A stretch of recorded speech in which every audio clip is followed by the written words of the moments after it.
Hello, You want to everybody, what? and welcome back. Thank you for your patience with all the tech issues that we continue to have every week, despite how many times we try to fix them before we get on stream in the days coming up. They always seem to mess up. Here's everyone else.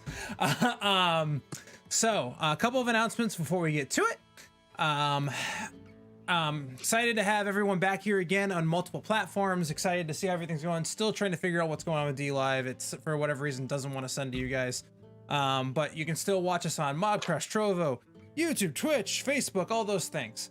For everyone, we are going to be having a dice giveaway. We're going to be doing something a little different. We're not going to use the channel point rewards, or not the channel point reward system, the gold piece reward system, because it unfairly makes it so everybody has to watch on Twitch, I guess. So we're going to do a secret code word at the break, and then we'll figure out who the winner is at that time. So see you guys very soon.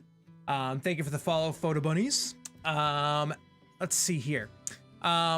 With that said, I don't really have a ton of announcements, but Ashley, do you have any? Just check out our stream, Slade's Paradise. We have games going on tonight, tomorrow, and Sunday for Jasper's Game Day. I can't think of all the names of the people right now, but check it out. We have a lot of really cool D&D celebs, so check it out. Awesome. If that's it, and that's all we have left, let's sit back and relax and get ready for tonight's episode.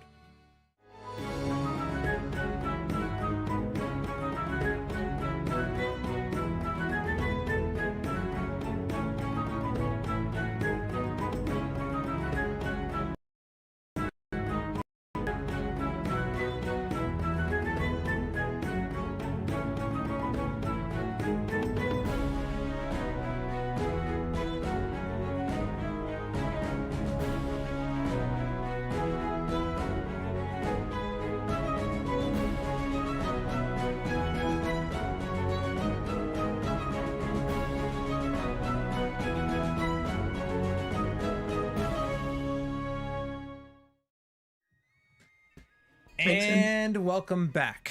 So, last we left off, the Teeth of Nilgrim, your collective group, after defeating the Durgar army and making your way back, you enjoyed a week of downtime in the city of Nilgrim.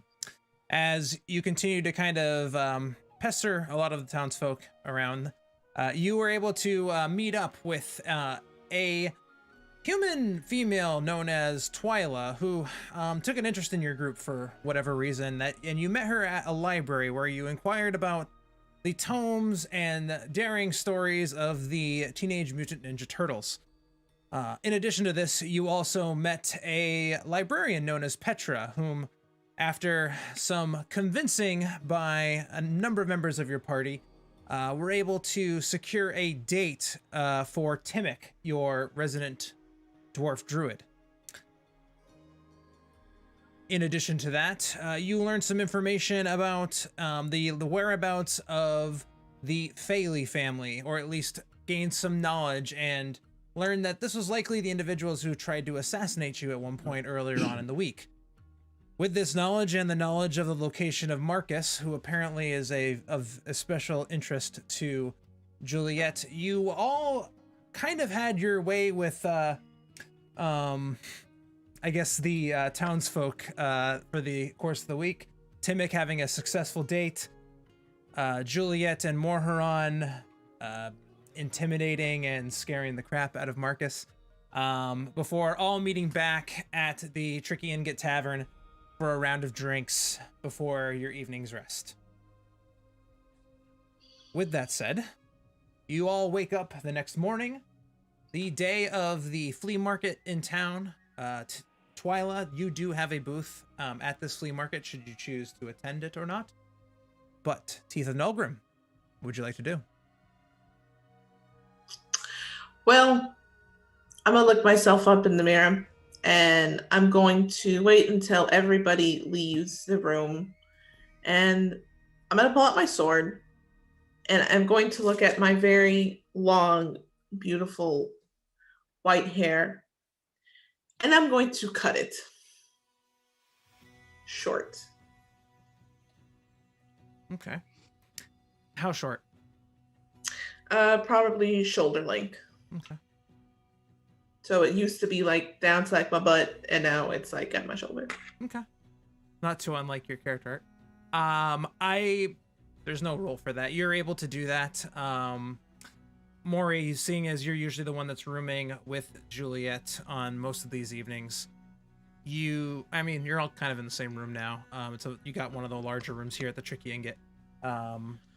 You all kind of observe Juliet begin to kind of chop off some of her long locks, and I do it when they're gone. You do it when they're gone. Okay, never mind. Sorry. I would be. I guess me and Timik would be downstairs getting some food. Okay. Or some milk. Wonderful. Jezen does pour out another awesome glass of milk straight from the local farms here, and out of that pewter kind of colored chalice that he has, and pours it into a glass for you. What do you got to eat this morning? Well, pretty much just the same old stuff. It's just me here, so for the most part, I can serve you just some standard kind of porridge and eggs and stuff along that nature. Can you do an eggs Benedict? Eggs Benedict. You're gonna have to give me a little bit of a lesson on how to make that. I'm not exactly the best culinary. Poach the eggs. Okay. Okay, and then you put them on like an English muffin. Oh. Then you put some hollandaise sauce on it. What do you mean English muffin? Oh, okay, yeah. Okay, you mean a Nulgrish muffin. Got it. Who's English? Nice piece of northern bacon on there. Mm-hmm. Yep. Okay.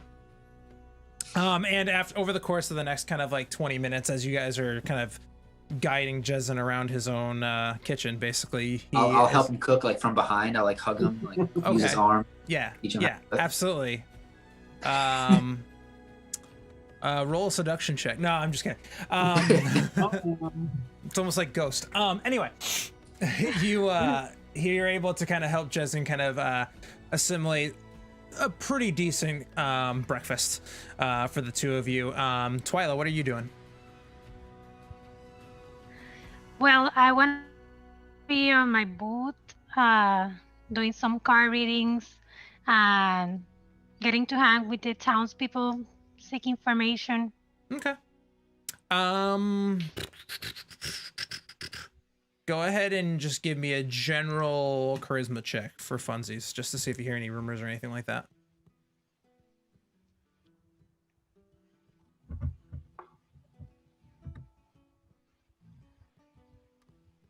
Okay. With our charisma, so that. Yep. Yep.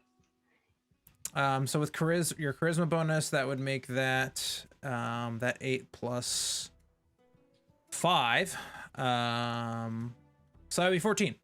Yeah, 14. Whatever. So with that 14, you're able to kind of walk around a little bit, kind of, shoot the breeze with some of the townsfolk. Over the course of your time, you actually do get a couple of clients and stuff like that. You're able to kind of give them kind of some instructions on what they're looking for and what they're kind of looking to do. You make about 10 silver pieces over the course of the next hour or so, as you're kind of manning your booth. And the rest of you would know this. Twyla would let you know of her whereabouts at the flea market and where she's kind of set up if you ever wanted to visit her, and just kind of the general lay of the flea market itself.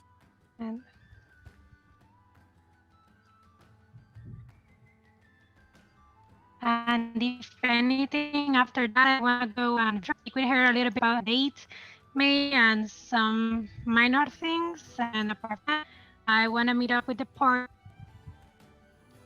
Sorry, you're cutting out a little bit. Can you repeat that for me?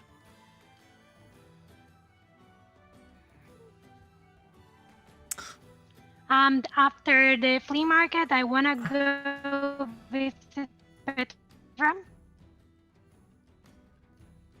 Date on some minor stuff, and then find the party. Okay. we'll take that on hold for now while you kind of continue to man the flea market and kind of ask around a little bit. But the rest of you, what is it that you're kind of looking to do here on this first morning? You do know, like I said, Twyla's out at the flea market if you wanted to go investigate that a little bit. You also have the option of just continuing on the rest of this day and then moving out into the wilderness if there's something that you wish to do. What do you think, Timik? You want to go see if we can buy some wares at that flea market? I don't know if there's anything good. I'm sure we're not going to find any weapons or armor, but I've had fleas before. I don't really want them again. well, just so you understand, this is more of a sale of items and wares more than actual fleas. It's just a very odd name that people around here call it. Yeah, I was gonna say, can't be much profit in the sale of fleas. But you know what I just thought?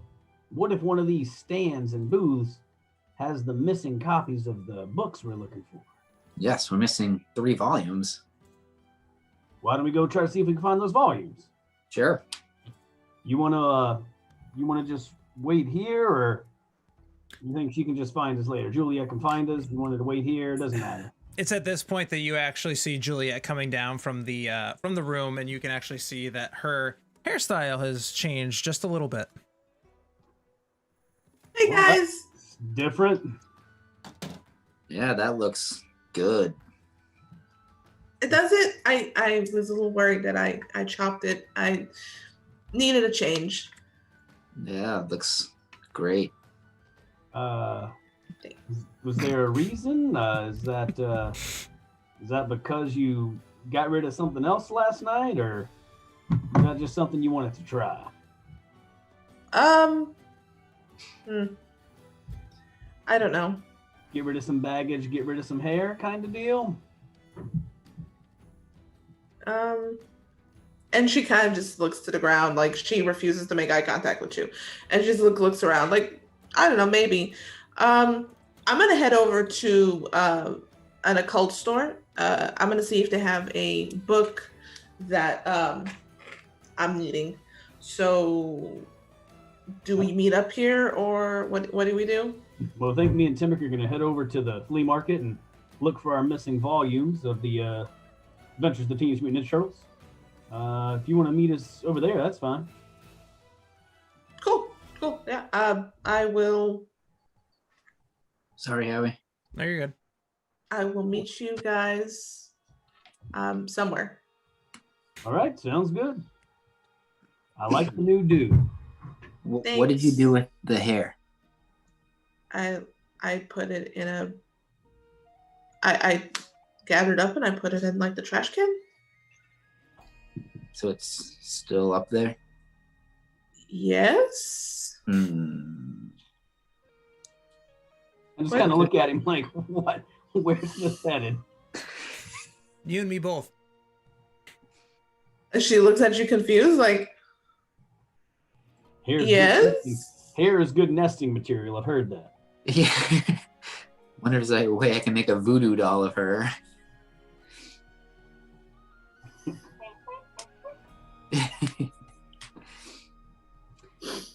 Oh, Sure. that's the old store looking for that book. Can you see if they have the missing volumes there too? Yes. Thank you. I will ask if they have the books that we need for research. And do you need any fleas?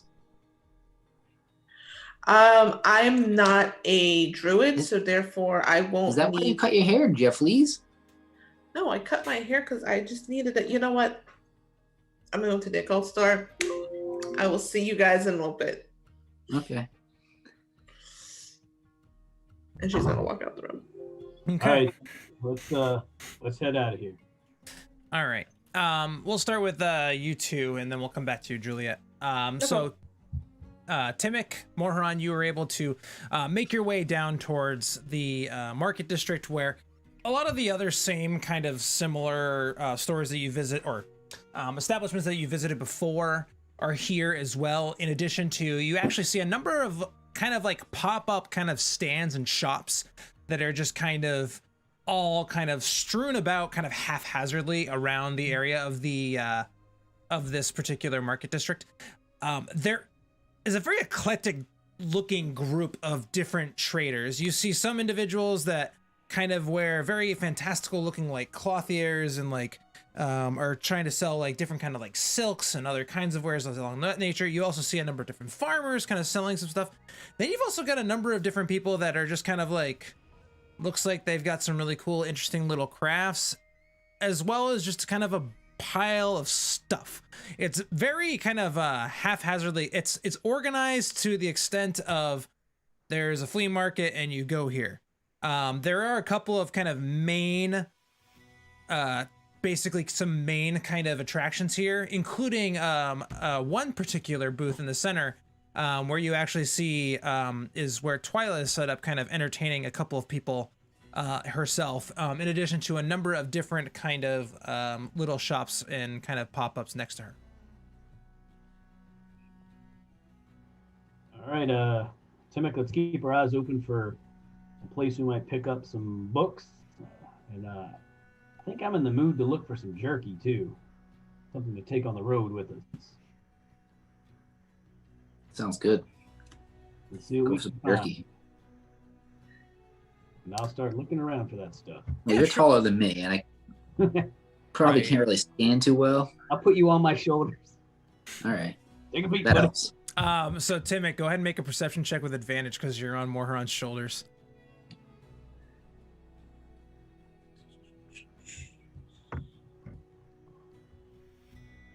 Anything I can do to give you guys advantage. 12. You were able to kind of look around. You do see a number of different kind of like almost a couple of different farmers selling fruits and vegetables. You also see a couple of other individuals kind of just selling some baked goods. You do know that there is specifically a butcher in town not too far away from here, known as the Hogs Butchery, but there are a couple of other kind of like farmers that look like they're selling some different kind of dried meats and stuff like that, although it's not very well apparent on what exactly kind of meat they are, but you gather that they could be edible. I point in that direction. All right. I go over. Awesome. You make your way over. You see a gentleman, human male, kind of a larger individual with kind of a long handlebar style mustache. He wears a rather long kind of like white, but stained with like different kinds of dried brown, well, what used to probably be crimson, but now it's been dried and it's now crusted on. Very disheveled, nasty looking individual, not very well kept. His hair is kind of tousled a little bit, and you can see he's got some dried meats and stuff like that. He's also got some fresh ones, but you also do get the kind of smell and stench of probably some stuff that's been sitting in the sun a little bit too long. And he kind of just, he's like, "Oh, would you like to buy some of my, my assorted, salted, meats and treats?" Yeah, I would. What's the going rate around here?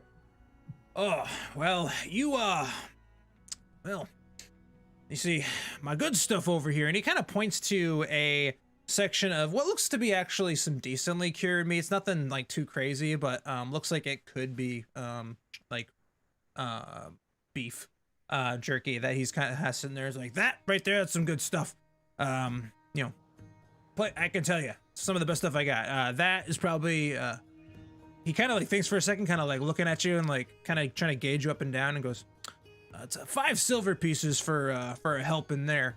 Or I've got this other stuff over here. It's a little bit of lesser stock." And he actually kind of points over to what appears to be a grouping of just mishmash, kind of different, like you see different colors of different meats, and some of it's still like, you gather it might just be the throwaway pieces that he kind of has. That's been kind of like drying out a little bit. There's kind of like different shades of browns and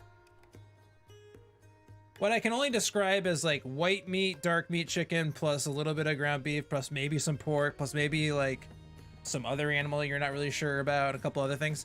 That's been dried out okay, but it's still kind of a little bit moist. Because that kind of stuff, that's just going to be a couple copper for you folks if you want that.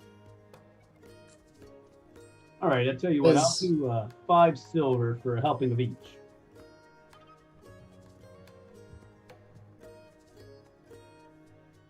Go ahead and give me a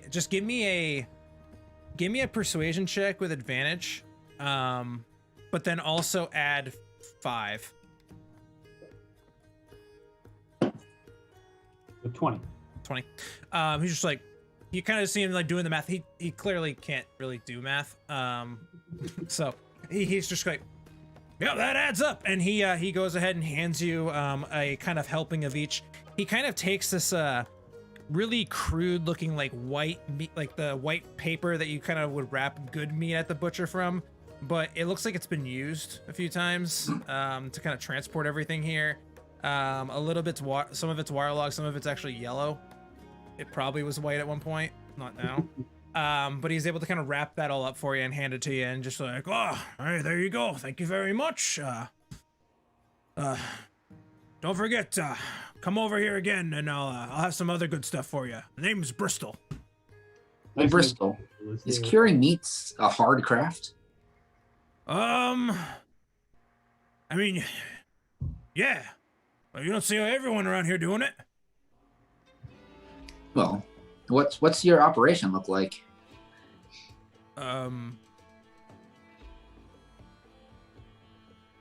This.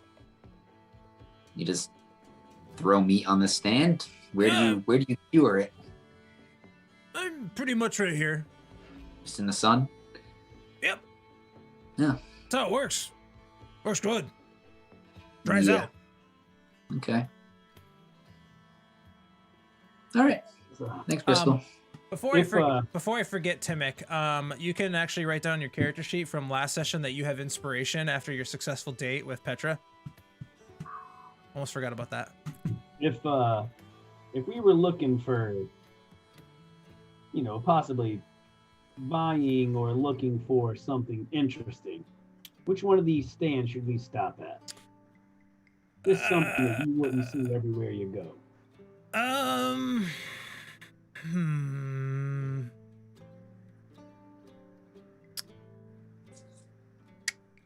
Well, you seem to be kind of the adventuring types. There's a couple of those, potty wizard kind of folk over there. It's got some of those magic sticks.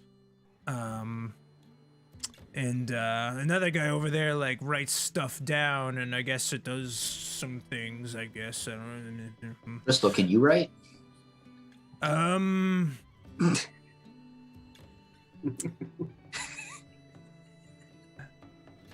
mean, I can make shapes. Are there, so you got the wizardy types with the sticks and the people that write things down. Is there anywhere around here where there's like some games, some, something where I can go feats of strength or dexterity, acrobatics, the places where you can prove yourself?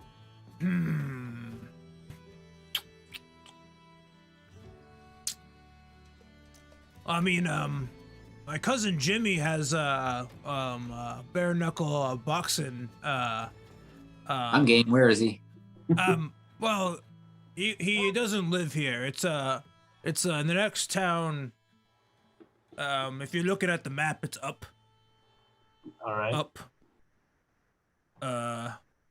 What's that name? I think again? what my companion here was saying was like, here in this flea market, are there any? Not anywhere in the universe are there games. Arm wrestling, stone throwing. I mean, hammer toss.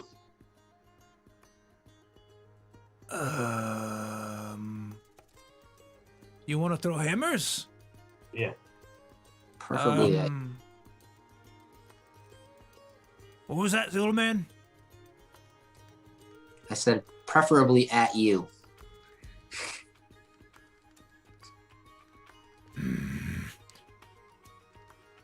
Them's fighting words. You got a problem with me, son? I just take a step back to let let those two talk. Just standing behind Timik. Let's see where this goes. No, I just question your methods.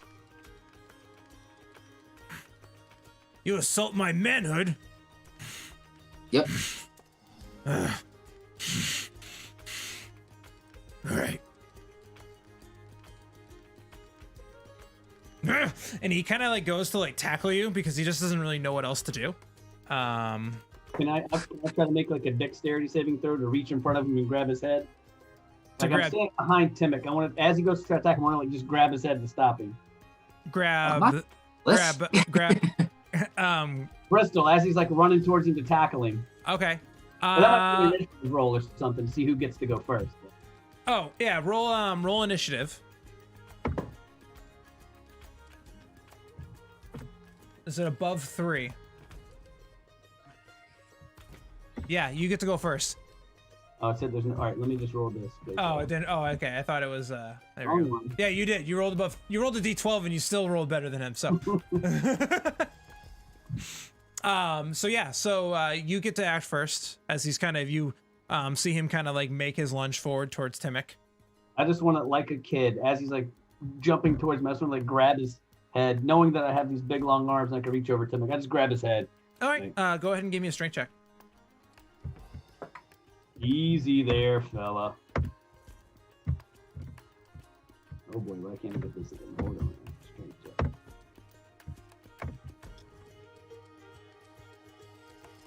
Okay. You're able to kind of catch his head as he's kind of making his way towards him, and he making his way downhill. As he's making his way towards him, and you kind of like, hey, you're able to stop him in his tracks. Easy, fella. He means you no harm. He's more talk than he is anything. It's all right.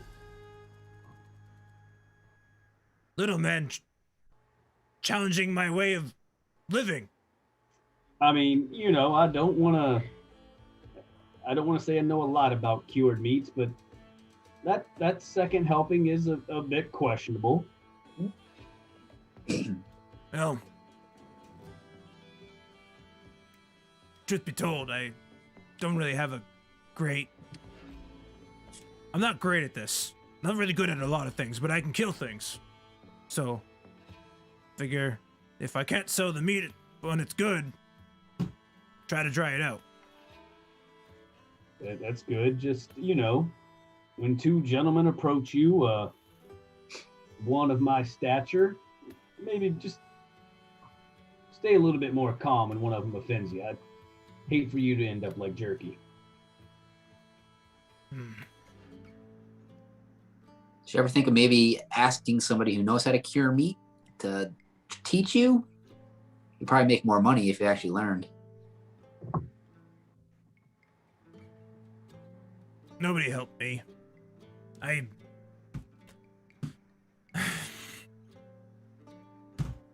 Everybody runs away from me. Why is that? Well, look at me. And you just and when he says that, you kind of just see a little bit of spittle just.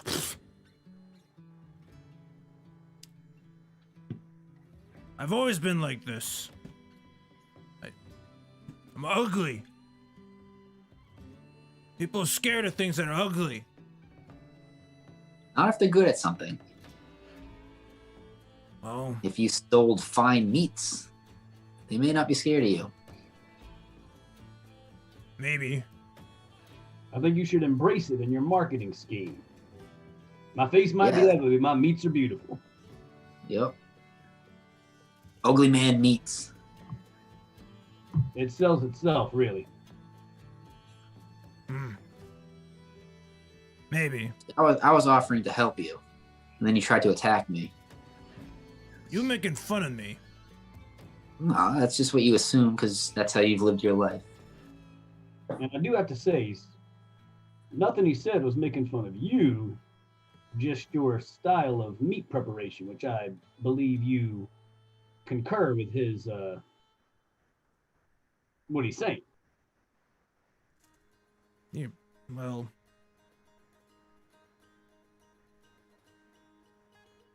Timik, do we have a business proposal for this man? Do we want to? I do. I was gonna offer to invest in this guy. I like better his life. Yep. I agree. So, well, if I was to give you some gold so you could practice this craft and maybe become good at it. Is that a promise you could keep? Because I'm sure we can find you if you don't. Well,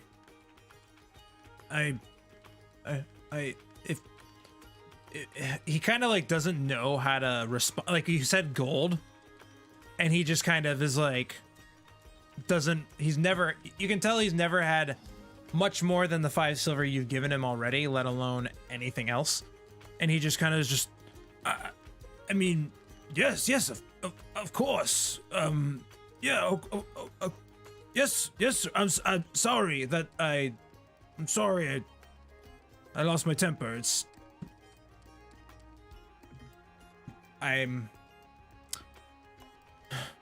But yes, I can do that for you. Yes.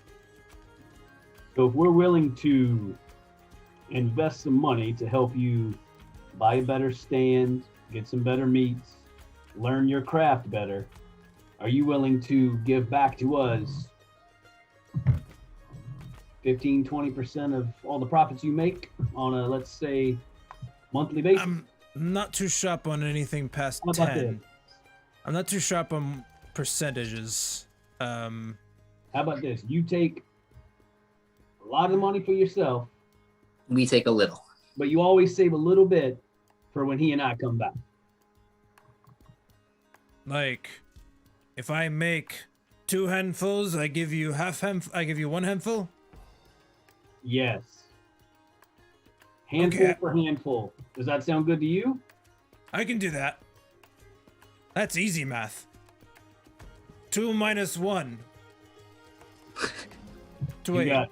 So, and you're not gonna use this money we give you for anything else. You're not gonna use it down to get a woman or to get some drinks or anything else.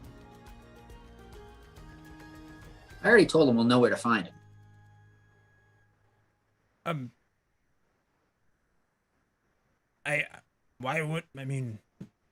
I might get a bath. That's good. Now listen, I'm not saying you can spend your money. This initial money we give you, use towards that. But once you get your hand of money, I don't care what you do. As long as you keep our hand to the side. Yes, sir. I can do that. Do I believe you? Yeah, do we believe him? Yeah, do we believe you? What is your insight My passive bonus? insight, Yeah, what's your passive insight? 16. 16? And I'm sure Timik's is probably at least 13 or 14. I don't know where that is. So just take your insight modifier and add 10. Oh, 13. Yeah, no, you guys can both tell, like, he's a very, very simple individual. Like, he can't think. I mean, if he was being deceptive, it'd be really blatantly obvious. Like, he's flabbergasted by the fact that you guys, I mean, it's a big word that he wouldn't understand, but he is completely surprised by the fact that you guys would even give him anything. He's actually surprised that you guys bought the meats off of him initially. So if Timik and I kind of took a sidebar and talked, what would we give? 5 gold, 10 gold? What would be the adequate amount of gold to get this guy started doing something? You know that in this area, 10 gold would be enough. Well, 5 gold would be enough to get him an apprenticeship with a butcher. 10 gold would be enough to get him basically buy his way into culinary school, because he obviously isn't going to get there based on his smarts or his looks. Yeah, we want him to get trained. We want him to get a new stand. We want him to get all the tools he needs. Okay, that's gonna probably put you around 25 gold pieces just to get him a new stand, get him kind of trained on everything in order to be able to really kind of put him in the best position to succeed. Now, it's still obviously going to be up to him whether or not he still does succeed, but that'll give him the best chance that he can to actually kind of hopefully execute what you're trying to do. That's 12 gold each, roughly. I can do that. Okay. Yeah, we'll give him 25 gold. Now we've got a lot of stuff to do out in the wilderness here. We got some things to go take care of. But I tell you what, when I'm out, if we get our hands on some exotic meats, I'll Mm. bring them back and see what you can do with them. I'll do my best. Let's say I think I'll go and ask to learn under the guy up the road here a little bit, and hopefully he can teach me. I mean, I know that like there's the leg bone and the arm. Well, I guess it's another leg bone, but it also depends on what you're killing. But hopefully he can teach me like where to cut things so it tastes it, so it's the good stuff, not the tough stuff. I'm sure he will. Thank you again.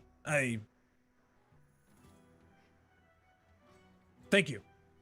Now that we're on good terms, let me just, before we leave, we've got a couple things to look for. Should I actually eat this that you gave me? I mean, I wouldn't eat the bad stuff. The good All stuff, right, okay. the other stuff is it's okay.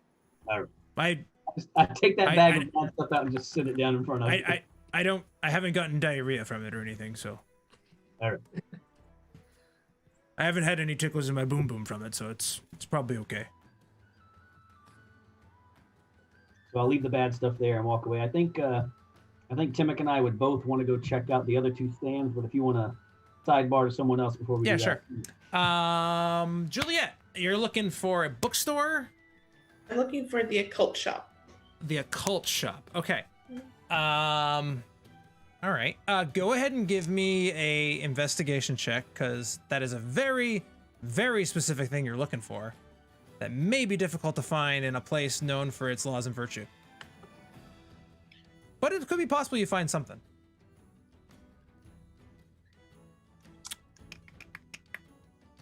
Let's see. I see big numbers. 16. Yeah, you are able to find not necessarily an occult shop, but give me 1 second. Trying to figure out which one is the one.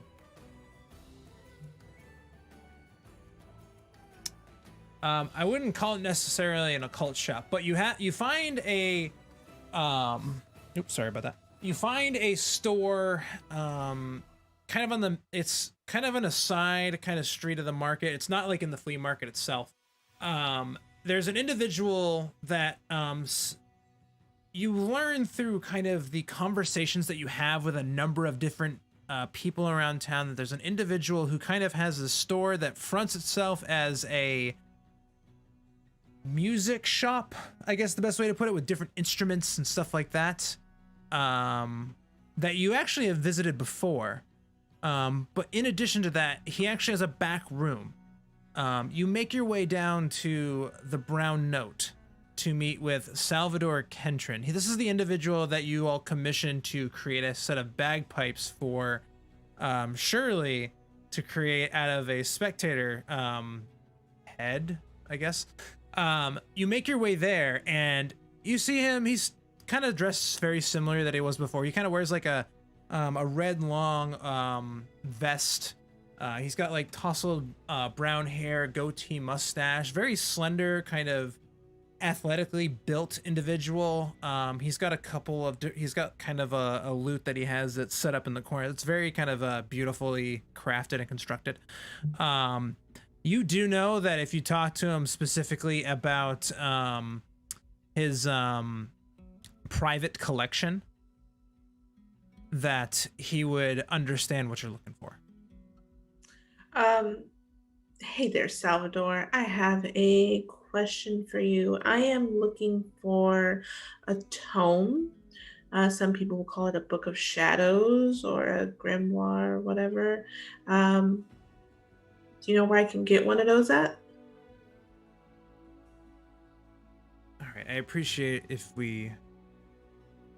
Luckily there's no one here, but come back. And he kind of leads you to the rear of the store. He pulls aside kind of a maroon red curtain that is kind of made out of beads and kind of like makes that kind of like shh, like kind of sound as he kind of moves it aside, like beads do. Super good at sound effects. And he brings you back there.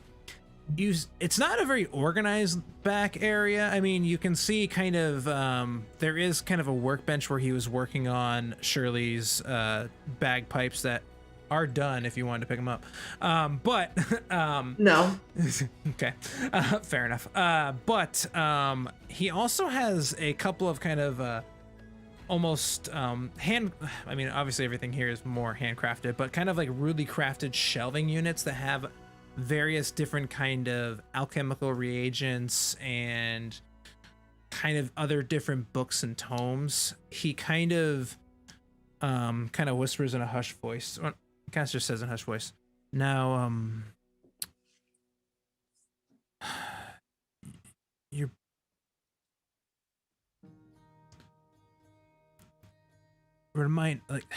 what specifically in this tome are you looking for? Are you looking for a book that has some like ancient spells written in it, or are you looking, or just long forgotten spells, or are you looking for something that is a little bit more of a ritualistic in nature, or? So I'm looking for one, like I could put rituals in, and I can also put like, prestidigitation and stuff like that. Okay. Mage hand, maybe. So you're looking for what amounts to a spell book, but for Warlocks. those who have their powers gifted unto them, yeah. I have something that can be used as such. However, it is going to be up to that other entity in order to be able to give you the skills and spells that you're looking for in order to fill the book. It's crafted out of specific papers and bindings that have been linked. I mean, the one that I have, it's kind of more Fae touched. So depending on the type of individual who might be giving you your powers, could Not sure. impact it a little bit. It may be difficult depending, well,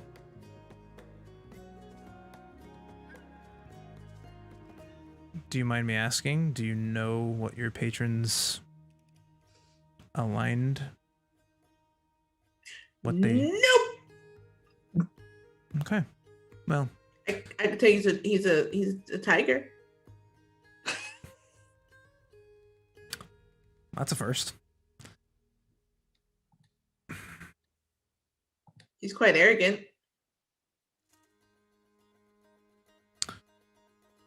But either way, this tiger, whether they be Fae or not, they would still be able to imbibe this book with some of the powers that you seek.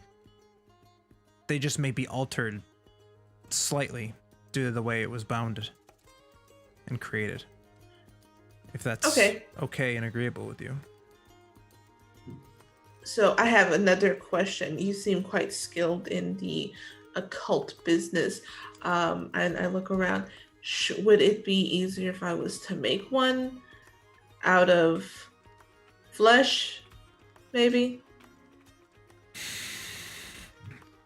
That might be a question for your God, right? Okay. How much for the book? I mean, this one where it's, I mean, I can give it to you for $250. It's a bit much, and it might not work. Yeah, you're right. It might not, or it could be just the thing.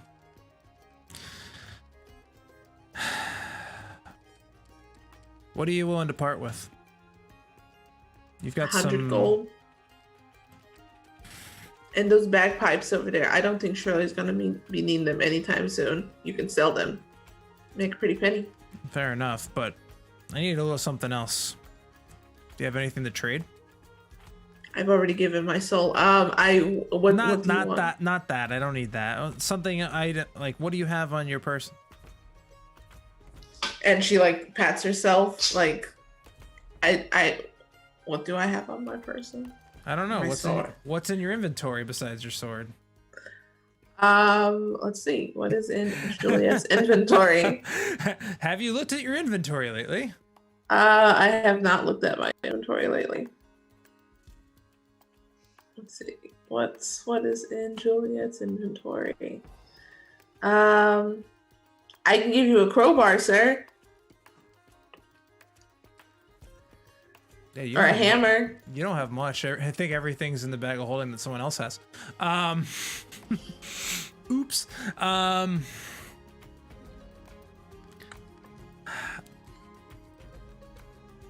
can't part with it for only 100.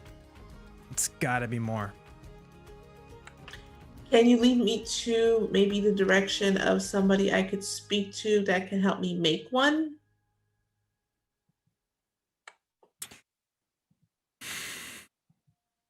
I mean, I get a hold of flesh all the time. I'm sure you do, if you're aligned correctly. I don't know what I am. It's weird. Fair enough. I go with the flow. It's kind of like a wave.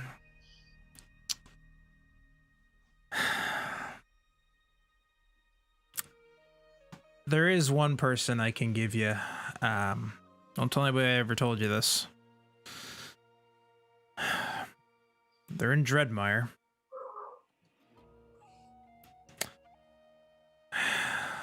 Was that her note? Dreadmire.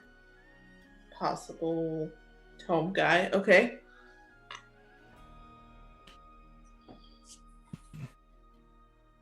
You're looking for a dwarf. Another annoying Timik. Okay. Goes by the name of Kitor. Kitor. Okay. Ketor. I'm gonna call him Kit. Go on. He has an antiquities shop in that town. It's a tough town to be a part of. A lot of the people there are connected to a lot of other individuals. Be careful. You can tell them that I sent you. Always careful. She looks around. I'm always careful. Not careful enough to tell me what you're supposed to ask, but yes, you're careful. I'm kind of an open book. You want to close that book when you're in that town. Don't let anyone know what you're there for. Don't let anybody know what your intentions are. Better off that way. No one. Nothing. Gotcha. Not unless you want to be enslaved like a lot of the other folk.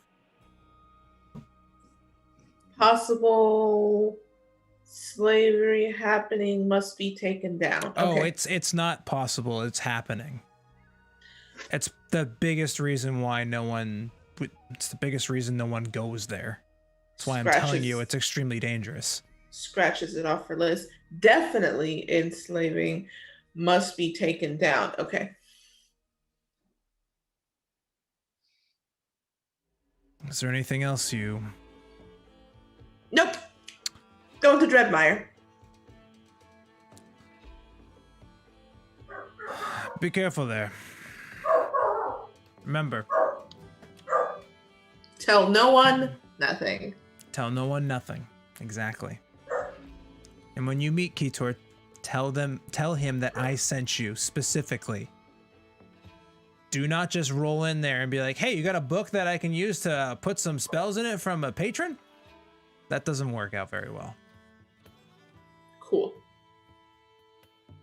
Okay. Thanks. You've been super helpful, Salvador. Go out the back. And she will skip along her merry little way. Okay. And I guess she's gonna head over and see what Twyla's up to at the flea market and see when they're getting ready to leave. Perfect. Twyla. You have Hey. caused a you've done a very good job at kind of you've endeared yourself with a lot of the people here in this town. People trust you, they like you. Despite the kind of way you carry yourself, the good deeds that you've done for the folks here, and the kind of general kind of positivity you're able to kind of impose and imbue upon them has greatly, and like I said, endeared you to a lot of the folks here. A number of individuals come to you to have readings and to learn more about what possible futures might lay in front of them. It is during one of these readings you actually do find yourself having a conversation with a female half-elf. She kind of she's been very concerned about basically just there's been a lot of creatures that have been kind of she owns a farm on the outskirts of town. There's been a few different strange creatures, reptilian in nature, that have been kind of propping up here and there, that have been causing her some concern. And she's kind of just looking to you for guidance on how to handle them.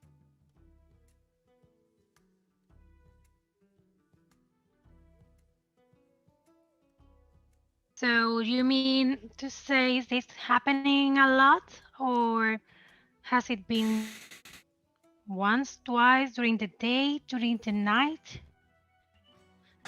They seem to come and go. It's not the same ones every time either. It's almost as if, I don't know, they generally attack during the day. And it's not like they're anything necessarily awful. I mean, they're just small little like reptiles, but they don't look like anything I've ever seen before. They have like, they kind of, I mean, they're still smaller than our dogs, but you know, one of them bit Luke the other day, and he just hasn't been the same since. He's been kind of limping around, and I'm hoping that he can kind of I mean, he's an older dog, but I'm hoping that he'll come around. But like I said, they're not hard to kind of shoot. They're not difficult to shoo away, but they've been eating a lot of the cabbages and a lot of the they've been digging up a lot of the root vegetables that we have, like our carrots and potatoes. And it's been tough, and I'm hoping that you can give me some good news on whether or not they're, I mean, I hope they just go away, but I don't really know.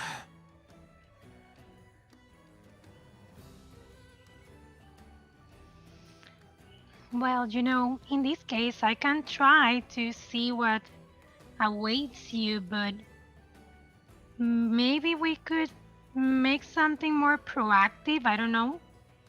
Check out the place, see if someone can help us with this. I mean, how do you want my help? Do you want me to offer you guidance, or do you want me to use some of my connections to see if we can visit your place? I think I'm just guidance. Like I said, I can handle them myself. I just All right. I just want to know that things are going to get better.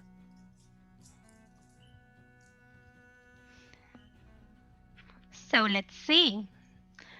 And Twyla takes out a deck from her bag. She has the white cards with a golden decoration in the back part, and starts to shuffle them. And she's going to choose 3 cards. Are you ready? Yeah, I'm ready. So what I see here, the problem it seems to be that there is a lack of balance. So I'm not sure if you've been changing something recently at your farm. So maybe you can check that out. Well, I mean, we did change some of the soil that we planted with this year. Okay. Sorry, I interrupted you. Go on. That could be. Don't worry. So here it says that you will need some patience, which seems that you've been employing, and perhaps you ought to bring your family and all of you could deal with this together. But it seems like it will resolve itself. Okay. It will. Okay. So Okay. Yeah. please take it easy. I know it's not easy, and Yeah. perhaps you could speak with the store for some bandages and some oils for Luke's leg, so Yeah. he'll be okay. Yeah. Just in case. Yeah. No, I'll do that. That makes sense. Yeah. I mean, I knew that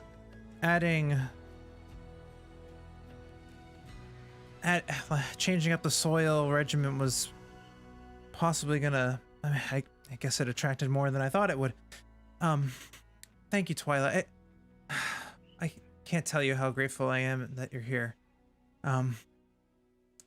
Thank you again. And she kind of slides to you a gold piece for the reading. And Thank you very much.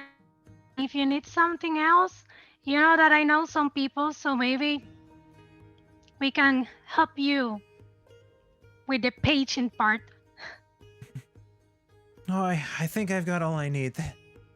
Thank you, Twyla. And she's just kind of excitedly and like happily just kind of now with the renewed vigor and optimism that you've given her, thanks to that positive reading, she feels confident she'll be able to handle it herself. It's at that moment. And I just sighed and think like... It's at that moment that 3 familiar figures make their way over to you. A black dragonborn, Ravenite dragonborn, a dwarf of rugged stature with graying beard and hair, and a drow elf with slightly shorter hair than you remembered her having when you left her that morning, all kind of meander their way up to your booth. It is your companions. Hey, Twyla. Twyla? Hey, how are you, Ninja Turtle people? Oh, we're good. We just How is the hunt? We invested in a meat cellar. Yes, we did. We're gonna make handfuls of Oh. money. That's great. I think I may know who you mean, and he has a very good heart. So I think Oh, the real You'll ugly go guy, well. right? That you're talking about, the real ugly guy? yes, lovely, very interesting word to use on him, but well, everyone has their way No. to see the world, so I guess that's okay. Yeah, So did you find the books you were looking for? We didn't really get around to that. Too busy planning our investment. Too busy making money. I'm looking Oh, to well. make a book out of flesh. That too. That's fun. Now, I don't know if you're interested before we go anywhere, but I did hear there's some wizardy folks with sticks. I don't know if you're interested in that, but Are you telling me that? I'm telling Yes. you, yeah, if anybody's interested in wizardy folks with sticks, it's over There's there. also people that can write here. That part didn't impress me as much as the wizardy folks with sticks did. I'm gonna go over to the wizardy guy with sticks.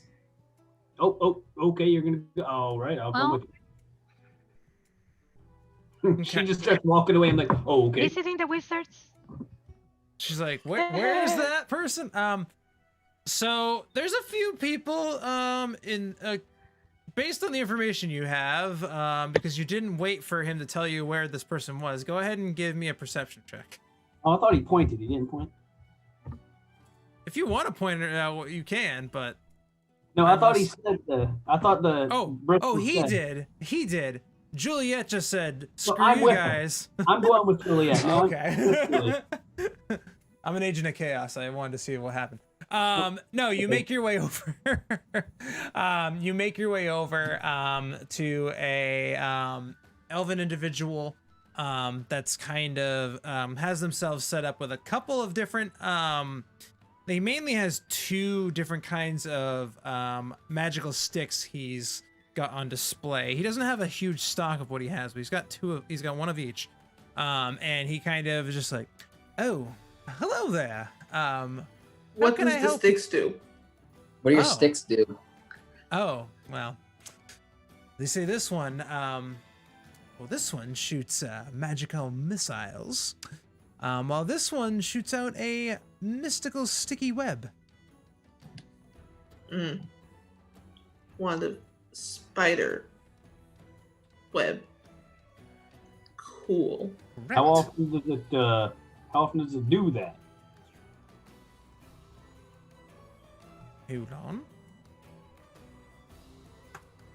Let me get you the actual.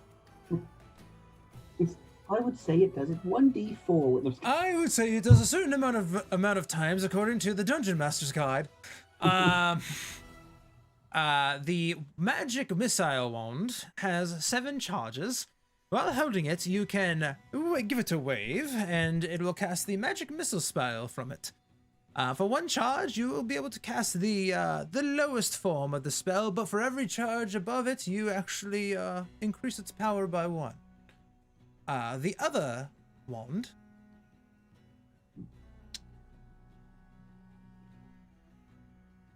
One minute, please, while I go through my Rolodex of fanciness on the interwebs. Am I getting this right? His whole stand is just 2 wands on a table? Yeah, it is. Okay. This wand also has 7 charges. You can spend, you can give it a wave, and it will cast the web spell from it. And it regains some charges once you kind of give it a chance to kind of regain its magical properties. But otherwise, basically, you can cast 7 webs out of it.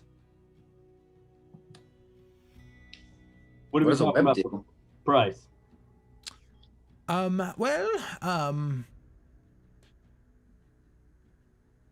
For you folk, I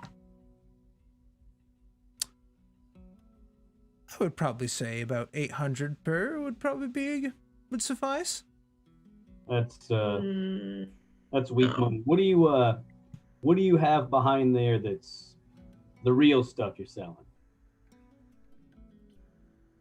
I know not what you're talking about. What do you mean, sir? The good stuff. The good stuff. People with money. People you know can afford it. What's the stuff you have hiding behind there? Webs, missiles. Yeah. What's the real stuff you got back there? We're talking fireballs. I see your sticks. Let me see your balls. Just lay them. I don't want to see his balls, Maury. Well, It's a turn. Hold up. You'll see. I've got a couple more. These ones are a little bit more expensive. He takes out a couple. He takes out 3 other wands. These ones look much more exotic and more detailed than the ones that you saw that were on the table before. This particular wand will allow you to transform someone into a new form. What kind of form? Whatever your imagination can think of, for the most part. That could get fun. This one does what you asked me to provide you. It is a wand that shoots out fireballs. Yeah. And this one's an interesting one. Well, it's not as explosive as the other ones. This one has the ability to read into the magical properties around you and allow you to discern where magic is coming from. Very useful for individuals who do not know how to be able to detect these types of things on their own.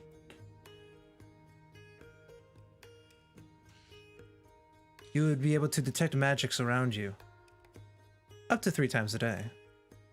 That doesn't sound very interesting. It is when you know what's around you.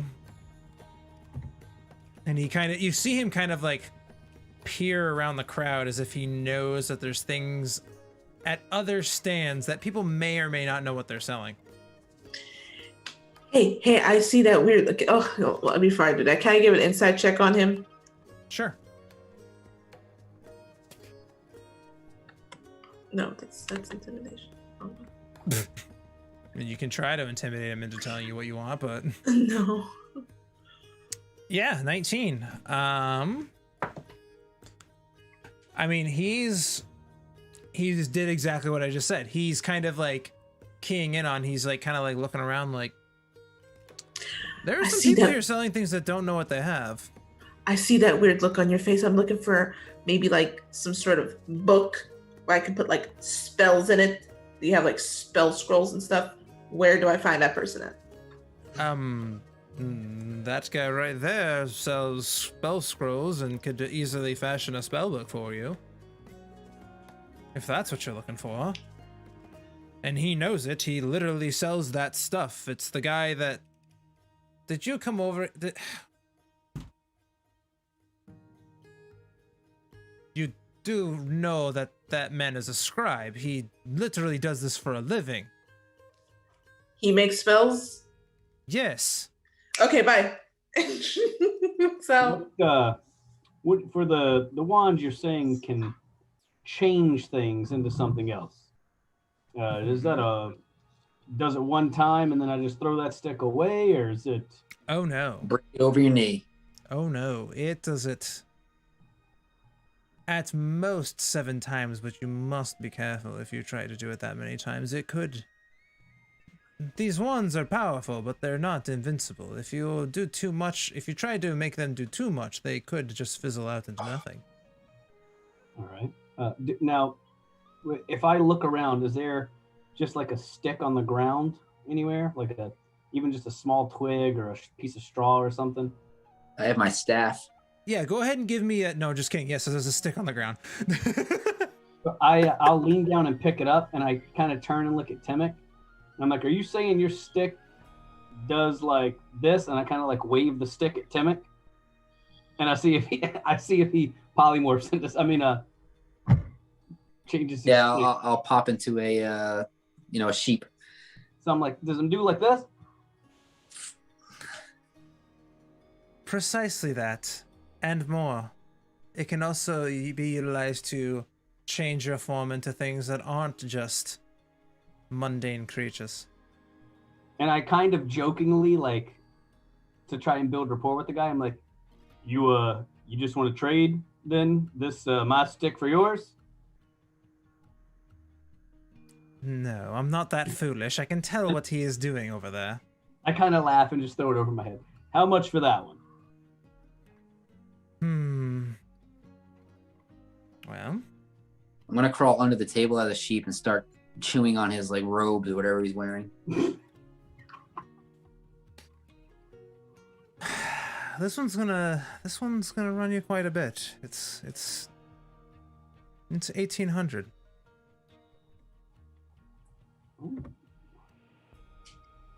Oh, sorry. Did I say 1800? 18,000. Oh, dang it. I bite a little harder right into his lip. That was me being like, duh. I was like, holy crap, I can afford that. No, you can't. I mean, you could, maybe. I don't know. I don't know how many. I don't know how much. I can't remember how much platinum I gave you a long time ago. I don't think it was 18,000, Murph. No, I don't think so. 18,000. We could pool all our money and not afford that. Mm-hmm. Yeah, I have like a couple thousand, not a couple 18,000. Well, the couple thousand would get you the wand of magic detection or the fireballs. Yeah, well, I have a lot of adventuring to do. Are you a member of this town? You live here? Your wares are always here? I frequent this particular fair quite often. I mainly operate out of Theoba, but I do make my way up here as there's usually a couple of people who are interested in some of the wands that I'm able to craft myself.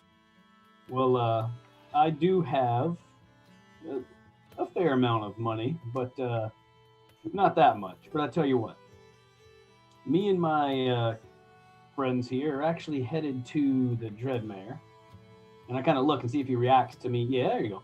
Yeah, he does.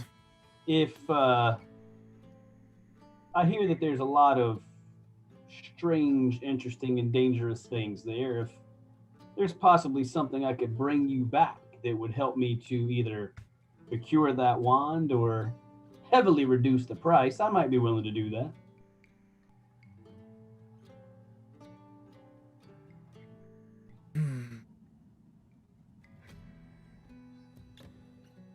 Let me think on it. There's a number of things that I would want from there. What did you say your name was? My name's Morharon. Delana. Delana. Well, I have a few things to do tonight before we leave tomorrow. Where can I find you if I need to find you tonight? Maybe you've surmised what you need for me to bring back for you. Well, you don't need to worry about finding me. I'll reach out to you. And he kind of like flicks his wrist and kind of points at you, and he goes like, and you can hear in your head, I have means of communication beyond the mundane. I will let you know what I require. Sounds good.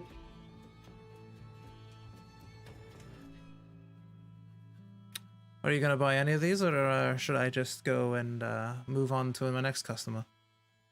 Well, that's the one I'm interested in. Anybody else? Bah. I just kind of look at this. You want any wand of webs, wand of magic missiles? One ba means one. One ba means yes. Two bas means no. Bah. No, I think we're good. But let me know what you need. I'd like to take that other one off your hands. I will. And then I'll go next door to where Juliet is. Okay. Juliet, you have made your way over to another individual. This individual is half orc. His name's Dinian. He's currently in the middle of kind of like keeping track of a ledger and stuff.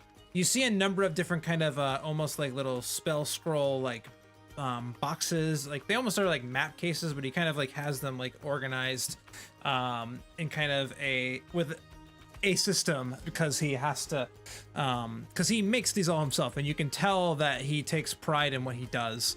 As you approach him, he goes, what can I do for you? I am looking for a book that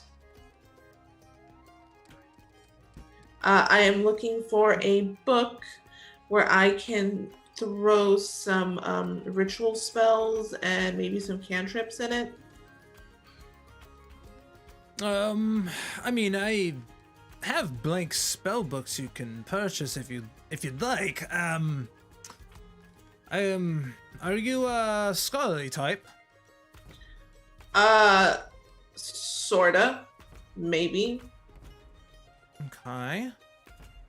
Yeah, no, I have some spare spell books I can part with. That would be no problem for me. Cool. How much? It wouldn't be that much. These are just normal mundane spell books. They are under normal circumstances, but I've got a number of them because it doesn't appear there's a lot of wizards that frequent this area. I'm not a wizard. Oh, well. Well, if you are looking to dabble, I suppose this would be a good thing to have.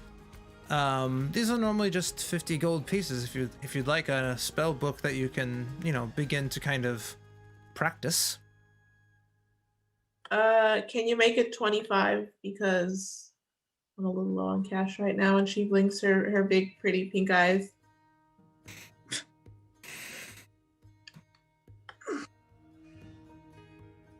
Persuasion check. Okay. I'm not happy about it, but persuasion check. Okay. Persuasion. Yeah, she's super persuasive. Persuasive enough, and he just kind of, well, I haven't really exactly sold any of these. You know what? Sure. Always willing to help out an enthusiastic new scholar to the field. 25 it is. Do you happen to have the spell prestidigitation by chance? Oh, as far as cantrips and stuff like that, I mean, I've got some, mundane cantrips that you can purchase. For you, seeing as you're someone who's looking to kind of jump into this for the first time, I mean, I could see myself parting with at least, I've got an identify and a prestidigitation if you'd like them. I could give them both to you for 10 gold. Absolutely, I will gladly take them. Okay, you have a spell scroll of prestidigitation and identify. Thank you. You were very delightful. Much better than the guy at the brown note. You're awesome. Oh, you're welcome. More than happy to help. And she just looks up, which is like a big happy, like, got some stuff. I hope it works. I don't know yet, but we'll find out. Have a good day. Anything that you guys want from here? He's really helpful. Much better than the stupid elf across the way.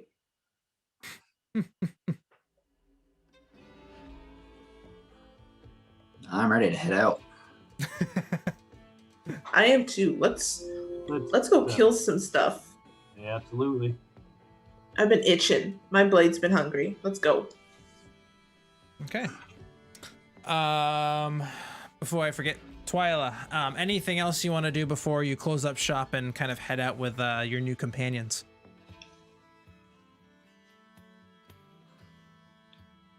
I just wanted to say my goodbyes to Petra. That will be all, and then I'll go find some new things with my companions around. Okay. You are able to kind of stop by where it is currently still like late morning. She is still currently like at the library. She kind of wishes you well and be careful. It seems like these folks are probably pretty well, at least one of them's a gentleman, so hopefully you find yourself in good company. Thank you. Take care of yourself, and I'll also take care of your gentleman. So I just came to grab what we agreed on, and I'll be on my way. No, absolutely. I already have it ready for you. Thank you. Okay. All right, folks. That is going to bring us to break. So the secret code for this evening is going to be the brown note. If you can just put in the brown note in the chat, we will draw someone for that awesome dice giveaway, and we'll see you after this.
And we're back, everyone. So the winner of the dice giveaway is Maceo13. Maceo13, I will reach out to you here at the end of the stream in order to get the information we need in order to be able to send you your free dice. Congratulations. Teeth of Milgrim, you are all done, I assume, with your shopping adventure and are ready to set forth. Where would you like to go? Well, what was it we supposed to go take care of? Well, I know we have the Battletoads, Timik and Mari. I know we have the troll. There's some stuff in Nolgrim I'd like to take care of. But which way do we need to go first? To the troll. I mean, what else do you have to do in the city? We've been here for a week. Not Nolgrim. I meant what's it called? Dreadmire? Dreadmire. There we go. Yeah, I think we're gonna kill the troll and then head over there. We'll head to the troll first and then go up. I believe I have some things to handle in the Dreadmire right now too. Okay. He looks at you confused. Okay. All right.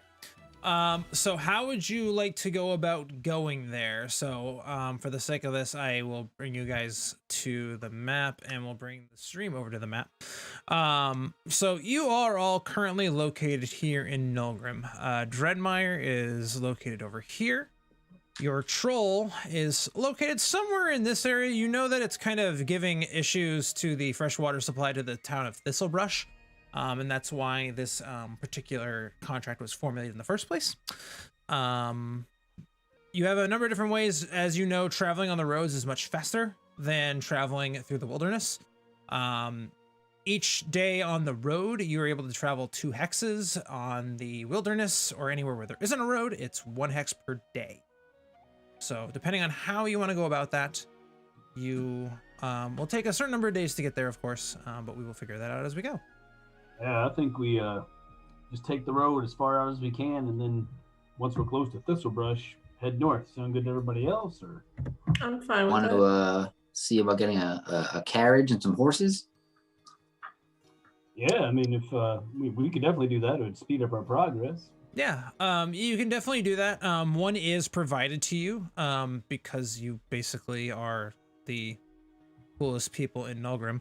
But only also because of the fact that the crown, or not the crown, the dukedom can easily provide and furnish you with a cart and 2 horses that you can utilize for the travels that you do across this area of the continent. So that does help your travel time. The cart and horses, generally speaking, are better off on the road than on in the wilderness. If you take them into the wilderness, it's not going to change the speed of your travel, but on roads, it will allow you basically to get from Nolgrim to Deer Meadow in a day, from Deer Meadow to Timberwood in a day, to Thistlebrush in 2 days. Yeah, let's stick to the road. From Timberwood to 2 days to Thistlebrush. So in total, if your goal is to go to Thistlebrush first, it will take you approximately 4 days to get there. Yeah, now, isn't that just like a gnome village? It is a gnome halfling village that aided in your defense of the continent when the Duragar made their invasion. I mean, the only reason I go there is if we're bringing them compensation for helping us from the Duke or something. Well, it might be good if we take our cart and horse there and leave them to watch it. It's probably safer than trying to take our cart and horse into the wilderness. So if we go all the way to Thistlebrush, leave them there, we can take a day or 2 to search around for this big ugly monster we're trying to kill. Now, I will say, Twyla, I appreciate that you're coming with us, but it's quite dangerous out here for a librarian, I guess I would say. So I appreciate it, but I can only keep you as safe as I can try to keep you. I understand, but do not worry. I am a librarian by choice because I am doing a special research, but my research has taken me to a lot of places and I may not be as strong as you. And she looks you over with all that armor and everything, but I'm sure I can defend myself just enough. If not, I can run far away. All right. I'll you've done a lot to help us in the short time we've known each other, so I'll do what I can to help you if needed. I'm not going to say I haven't seen your skills, so I'm not going to say you don't have them, but I'll do what I can to help you. Thank you very much. You're so kind. And I will be trying to help you too. You'll see. I got to say, I never went to a mission like in a car or something like you're saying. So you seem to be really cool people. I'm glad to have met you. Yeah, Right. we don't travel in style. If you're lucky, one of these days you'll be able to ride Timik as an elk or a donkey or something. We've done it. All of us have done it before. I've never rode Timik once. Yeah, I I'll wouldn't take let you on that offer. If Haven't you possible. carried him in your pocket though. Well, yeah, I can carry him in my pocket, and if he's small enough, I can carry him on my head, He's on my amazing. scarf. He can turn into anything. He turned into a chihuahua once. He's amazing. That's impressive. I can't do that. Can I learn to do that? just Can you live in the teach woods me? for a while and might pick it up. This is how powerful he is. I woke up naked one time, and he was able to turn into a werewolf. I True. don't even True. know. I still What don't should get be it. more impressed on? I still don't understand how it happens, but How did that happen, Timik? Do you know? Maybe a bit or scratched by some type of They- werewolf they- out in the woods. They got attacked. That was in the by- early days of our travels. Yeah, like a whole, under 6 months ago? Early days. Before I had Oh. to start saving Juliet's ass everywhere we went. Timik? Where? Beside a couple of times you brought me back to life, I haven't caused any problems. I don't know. We fought an entire war because of you. Remember the Durgar? It was because of me, but I don't know why. So Okay. I'm a little bit worried. Do I have to be worried that one of you is a werewolf or something? Or Timik's a werewolf. I don't control it. think so. Yeah. all right. Probably Okay. not. Okay. And did you say that you died? And Timik revived you? Oh, we've all died. Yes. Well, I'm so glad that you are all fine. So I guess Timik is the one that we should look for when things like this happen. Oh, he's definitely the most powerful and what I would say is the leader of the group. Oh, I Oh, see. I'm the leader of the group? Is that just I'm the oldest or You're the oldest and wisest and most powerful, and I right? like this. We all agree, right? And I kind of look around, right? We all agree to that? No? Yeah? Yes, if you say so, I believe you. Thank you, Sir Timik, for letting me join. Of course. Can we replace Juliet with you, or we have to take both of you? Well, Sir Timik, I think that would be your prerogative, but I think the more the merrier, right? I guess for now. You would We'll see if miss it me. causes trouble on the road. Listen, I would say it's all this trouble, just to clear the air. It didn't all happen because of Juliet, but it also didn't not happen because of Juliet. You understand? That's clear enough, right? Well, the truth is that I'm also joining because I've heard that a lot of things happen to you.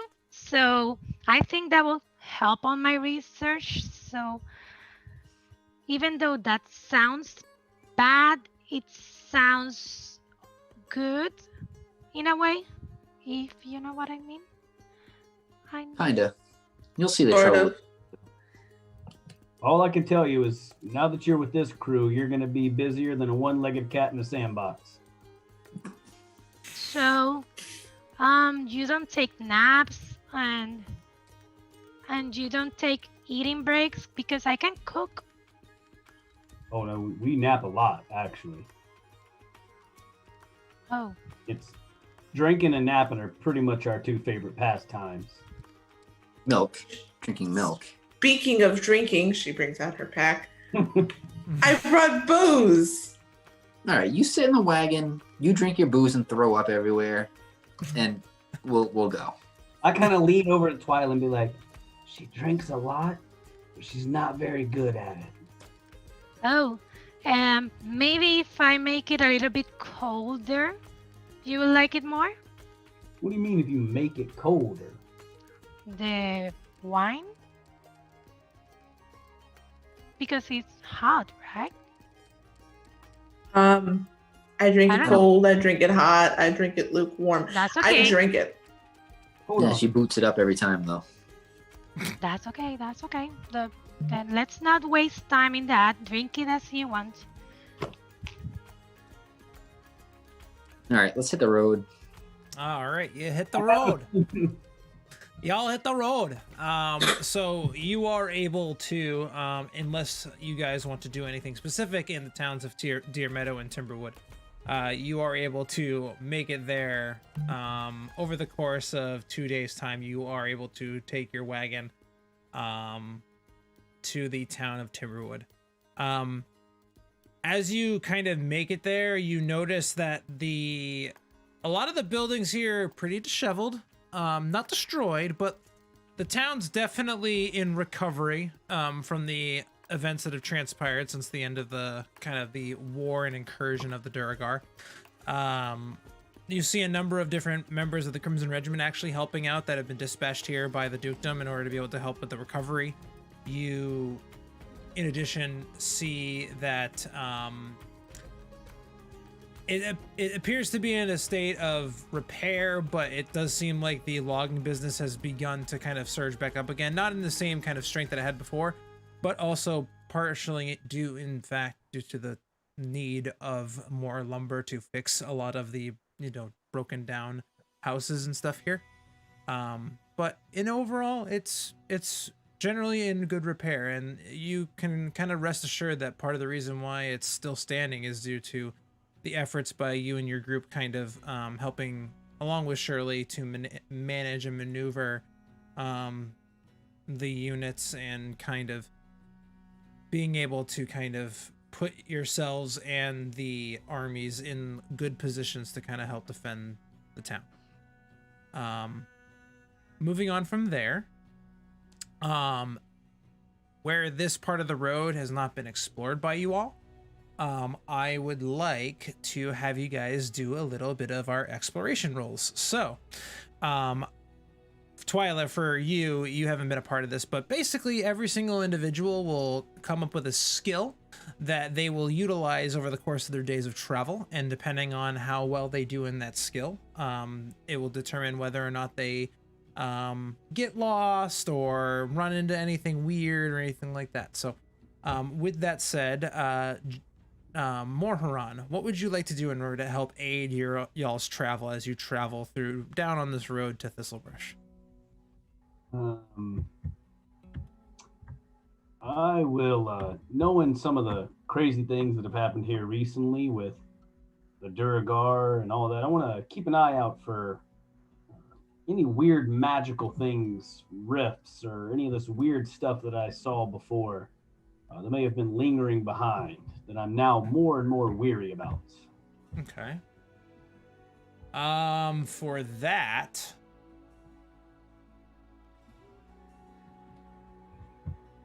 I'm gonna say go ahead and give me an Arcana check. That's what I was hoping for. 16. You're able to kind of keep an eye out. You fortunately, and this kind of puts you at ease, do not see any rifts or anything of that nature as you're traveling through. It seems like it's kind of just a normal mundane kind of, travel along the road. Juliet, What would you like to do? I will be. Let's see. Oh, I didn't mean to roll that. I didn't okay. click on it. That's okay. I will be talking to any of the, maybe try to talk to some birds, like when we stop, and maybe have them look ahead and see if they see anything. Like tell them come back to me. Sure. Go ahead and give me an animal handling check with advantage because you have the ability to talk to birds. Okay. 16. Yep, you are able to talk to some of the birds. You do gather from them that there is a family of hill giants that live not too far from the area of the road here. But they haven't been assaulting or attacking anything on this road recently.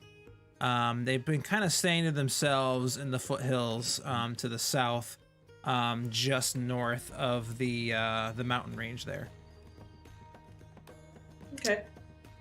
The bird says there's some hill giants, but we should be safe. They haven't been bothering anybody on the road. Timik, do you think hill giant is something that jerkies well? I just don't think Bristol's had enough training at this point. It's been about a day, so that might get rancid before he can handle it. You make a good point. That's why you're the one in charge. Timik, what would you like to do? I'll hop on my broom of flying and roll a perception check. Even before he finished. He's like, you're gonna go roll on your broom. Okay. 13, you are able to kind of keep an eye out on your surroundings, kind of peering off into the distance. You don't see any, you do see some like just general, like foxes and stuff of that nature, but nothing like no like dangerous or animals that would be dangerous to you and your party as you're kind of maneuvering here. And then Twyla, what would you like to do in order to aid with the travel here? Well, I want to see, seeing the destruction, like how it seems that the reconstructions are faring, how is the nature handling all of this, and see it's something that it needs to be taken care of. Okay. If that's the case, I'm gonna have you go ahead and give me a nature check.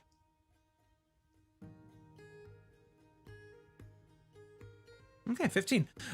Yeah, the surrounding nature, a lot of the foliage here and stuff like that, it's been impacted, but luckily not so much so that it can't recover. It's, you know, with any kind of I don't know if an invasion's the best way to put it, but even with, thank you for the follow, right? Not 13. Even with the kind of, the marching and stuff like that, it's kind of patted down some of the grass and stuff like that every once in a while, and it's kind of like some of the foliage has been kind of cut aside, but it's nothing that nature can't recover from, luckily. And you're able to kind of maneuver your way through and kind of,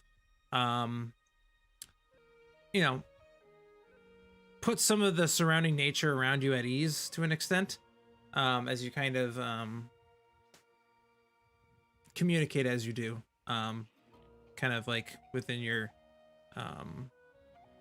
within yourself. And with that, you are able to make the rest of your way to the town of Thistlebrush. Now, if you so choose, you can explore what Thistlebrush has to offer, unless you guys are really itching to get after the troll that's impacting this town. Because I know you guys are interested in that. But you are. We need to check out is a place to house our animals in our cart. Yeah. You are able to find such a place. There is a stable. There are stables just outside of the, I guess you would call it a city gate. It's, Thistlebrush is a town, but it's large enough, and there's a large enough population here, that they are fairly well organized. As you approach the town, you notice, just to give you some context on the town itself, you notice that the town is kind of defended to an extent by various amounts of magical constructs that are kind of like stationed just outside the walls of this little town.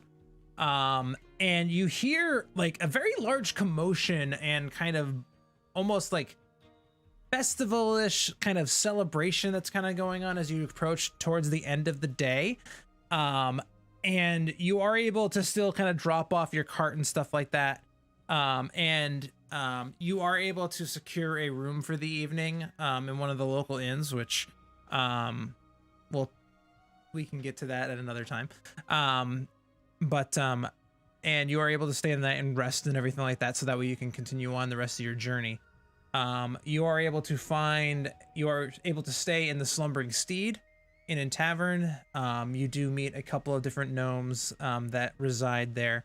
But you notice that this town's very magically, technologically advanced. You notice that there are a number of individuals that are utilizing kind of machinations to kind of make their lives a little bit easier, and they're fueled primarily by magic.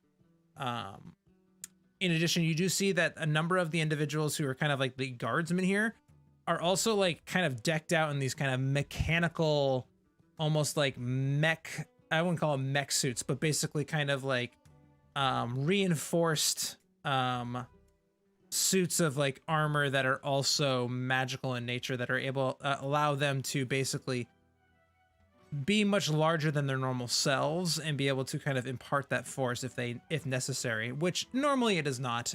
Generally these are very happy folk, but these are some of the individuals that aided in the defense of Timberwood. These kind of individuals with these kind of like machinations that they're outfitted with, in addition to some other individuals and some of the other constructs that are here as well. Resting here for the evening, you are able to wake up and if you want to, make your way north. This place is amazing. Look at all that. Yeah, I know we've got some business to do further north, and we got to kill this troll. But I'd definitely be interested in coming back here and spending a day or two. Yeah, I'd see what they have to offer. I think that's a great idea. It might be too fun for a serious person like Juliet. Timik, at this point, I think you just enjoy fighting me. I'm waiting for you to actually start a fight with me so we can finish this off once and for all. I won't kill. I'm not going to kill you. Twilight, don't worry. They do it all the time. Okay, I was just going to intervene because it looked like it was going to get messy, but no, this is their banter. It's what they do. Okay, I'll take your counsel, Morharan. Timik's like that annoying little brother that just don't shut the fuck up. Why will he be the little brother? It's because of his height. Wouldn't he be the older brother? It's like it's a metaphor. It's like, he's like a brother where he just annoying. That's what he's saying. Yeah, he's just annoying. I don't actually want to physically harm him. Some days I do, but most days it's just, this is what we do. All right, I'll leave you to that then. I'll not worry unless there is blood involved. Then maybe then. Nah, I'm not gonna cry. Let's go find this troll. Okay. So, you are able to kind of make your way into the wilderness here, just north of all the names, Thistlebrush. I need somebody to lead a survival check to track where this troll's whereabouts might be. Either me or Timik. Timik, are you proficient? Or whoever's proficient. I'm pretty good, but I don't mind if somebody else wants to do it. I can help you, and if you want that way, you can roll advantage. If that'll be fine. I'll take a look around. Okay.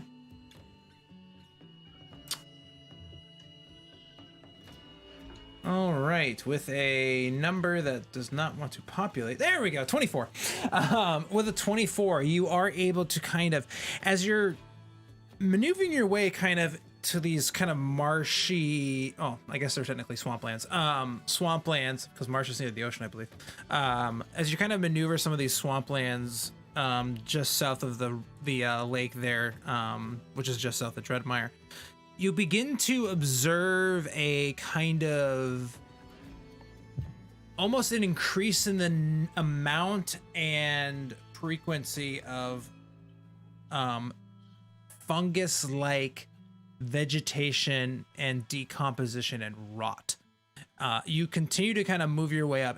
It normally wouldn't strike you as being very abnormal for what would happen in kind of a swamp, but the frequency and the amount, and it's not super wet here yet. It's not like you're right up on the it's not like you're right by the water's edge. You're very far away from that, but yet there's still a ton of fungus and rot and kind of almost just dead, decaying plant life that kind of resides in this area. And you kind of begin to follow it as you kind of key in on that maybe this is kind of the source, or it's kind of leading you to where this troll might reside. As you begin to kind of meander your way through and follow this kind of trail, you eventually find yourself reaching a area where there's kind of this large central dead tree with a hovel kind of carved into it. Currently, everybody give me a perception check.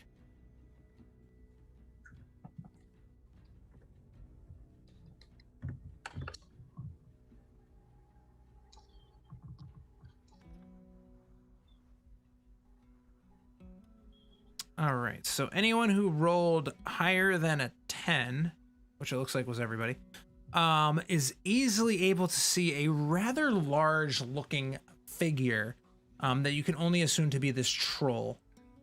Currently kind of going about its business. It's currently got like a some sort of dead skinned animal up on a line that it's kind of like peeling the fur off of it at this time, with a small little fire, or sorry, not a small fire,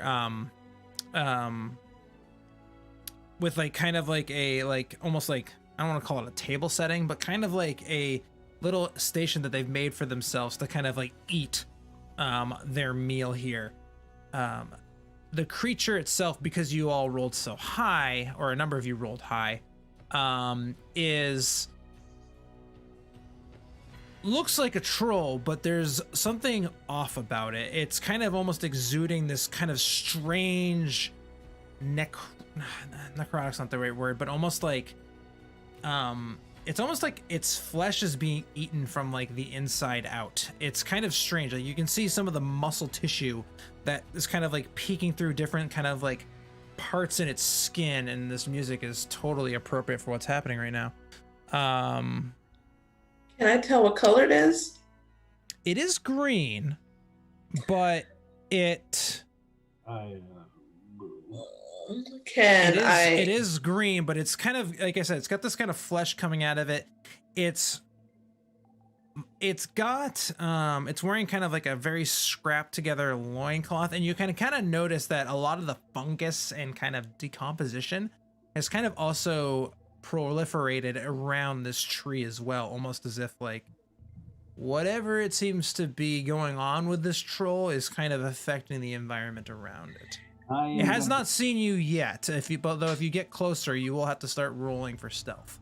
I'm gonna go ahead and cast protection from good and evil on me. Okay. And I have a question to ask. If I, Ashley may know what this is, but would Juliet be able to make a roll to see if this is something from her native land.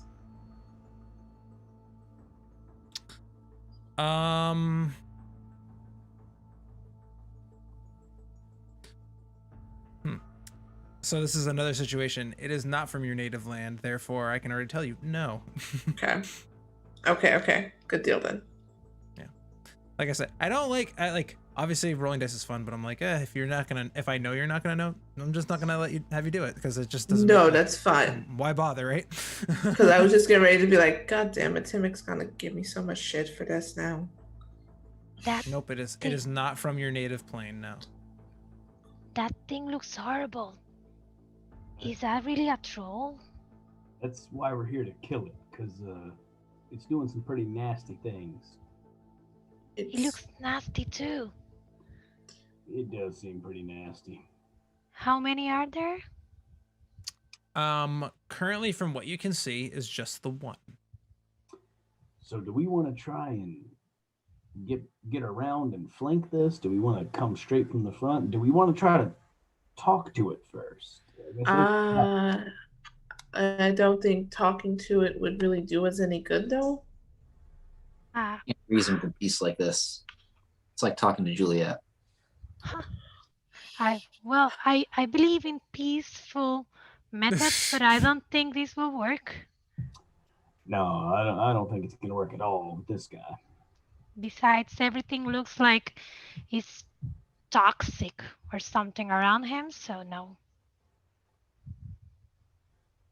Well, who knows? Maybe the thing has a curse and needs a Prince Charming to save it or something. Well, it's not gonna be me. I think it's just needing to be euthanized. Eradicated, I agree. Yeah, okay. So that just brings us to options 1 or 2. Do we just do a full frontal run-in assault and start shooting from a distance? Or do we think? Well, I can always just throw a quick AoE at it and take it from there. I can do that too, if you want. Maybe we should fan out a little bit. That way, maybe Moron can get behind it. Juliet can run the front when we start attacking. DM. Sorry. I'm assuming that Twyla also casts spells. She doesn't have swords, so. No. Juliet just realizes this and she looks at Twyla. Oh, yeah. No, spells for me, swords are too heavy. I kind of just assumed you made a magic sword appear like she does. Summon blade. Well, you see this giant long blade that's like gnarled and continues to kind of like almost since the last time you all seen it, it's almost like a little bit more jagged than it was before, as it kind of just kind of comes out, and you can feel like almost like heat radiate off of it as it comes out. I just did that. Well, no, but I can, if someone's close, I can give him a good shock, but no swords. I'm more like a kaboom. But like a boom. That will attract more monsters if there are some. So I'm not sure, DM, if I can try to expand my senses to see if there's something else that I can find. Are you trying to use one of your abilities? Yes, it will be one of the traits, or I can use a spell, Lenny. What is the trait that you're talking about, just so I can have some context? So, if you want, I think it would be easier to use the spell, detect thoughts that I can feel around me if there's something else. So as you kind of like focus in on yourself and kind of go out to sense if there's any other kind of creatures in the area, the only real response you get back from the surrounding area is kind of just, you sense some living creatures, but none that they're I'm gonna say spirit, but that's not the word I'm looking for. Their spirit is weakened, as if the animals that are in the area are not necessarily things that would be threatening to you and your party, but they've been they've been negatively affected by this entity that's here. Okay. So I don't feel anything that will be like a real danger, just like weak signals Yes, around. you get some sensations of some like weak energies in the area, but nothing as strong and powerful as the thing that's straight in front of you all. So So I prefer that like one-on-one combat. So if you want, you said you can shoot things from a distance, and I know Juliet can. I can try to start sneaking closer, and if he noticed, you guys do your thing. I'm not gonna get you an AoE, Moharan. So I just made some check around the area. I don't sense anything dangerous apart from that, but there's a lot of smaller signals, so I think just be careful. And yeah, I'll be waiting here, and I'll not hit you. How far away is he? From you all, he is approximately. I mean, you're far enough away, right? I mean, he's like 80 feet away. Like, he's not within range of like any of your kind of longer range stuff. You have enough distance on him that you can kind of position yourself, but if you decide to get any closer, you're gonna have to start getting a little bit sneakier about your approach. Well, what do you guys think? I can start sneaking in, and if I get close enough to get ready to, I'll stay out of your way from the cool things you do. But if he starts to come after me, you guys just shoot your stuff. Well, Sure. if you want, I can make you invisible. Would you like that? Really? We can try. I'm not sure it's gonna work. I have never tried it with a dragonborn. I've never been invisible, so that'd be cool. But if you make sounds, it will still hear you, okay? And as soon as you attack, you are not going to be invisible anymore, okay? All right, I can at least use that to get a little bit closer and hunker down. You guys, I mean, I guess the plan would be I sneak in there, try to hunker down invisible. You guys, boom, boom, he attacks you. He runs by me. Ha ha, I'm right here. Bah, bah, bah. I like that. That works. I will suggest like sneaking and trying to impale him through the heart, but okay, that works. I like the ha-ha. Yeah, okay. All right, so let's that sound good to everybody else? Do you want me to stay behind Moharan, or do you want me to follow along? Oh, I think you can do some pretty good damage from a distance too, right? A couple of times. Let's see what happens. When you're ready, take my hand. All right. And I use invisibility. For the sake of this, what we're gonna do is I'm gonna have y'all roll initiative just for the sake of rolling initiative, because we're gonna get there eventually. And we're gonna meander our way over to the tabletop. For your all's reference, you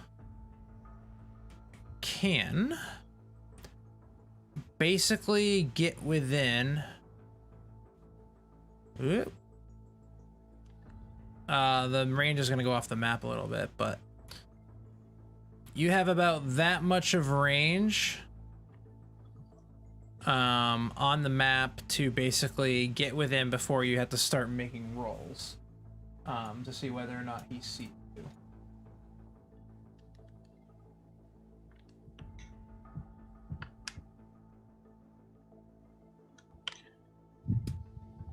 So position yourselves as you see fit. and then we'll go from there.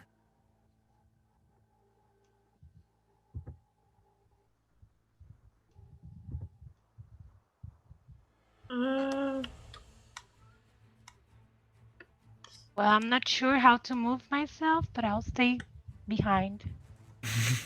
Close to Juliet, I guess. I can move you if you'd like. Please. Yep.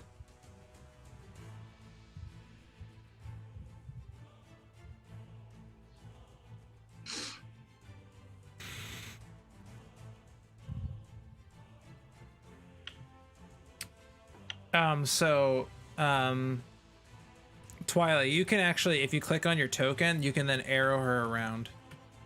Okay, with your perfect. keyboard. Like that.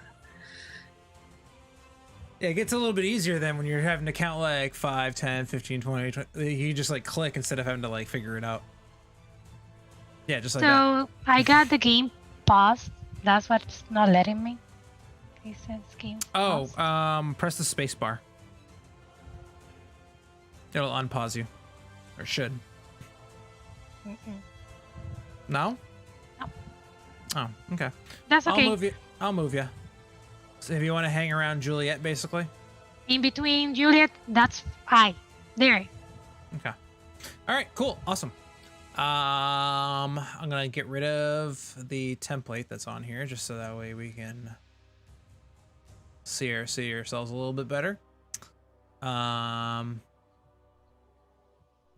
I will say you all can. I'm gonna hit begin, but we're gonna start off with your plan, and then depending on how things go, you may or may not get a surprise round. It just depends on kind of like what happens. So what is your, you guys are basically allowed to do whatever you want here, and then we'll make rolls to determine whether or not we enter initiative or not. I think we're just moving. If I'm considering what we're doing, what I just said, I'm going to try and sneak in as close as I can. Okay. All right. Are you wearing heavy armor? I am. You are? Okay. So you can make a stealth check, but it's going to be a straight roll. Already. As opposed to disadvantage, which it usually is.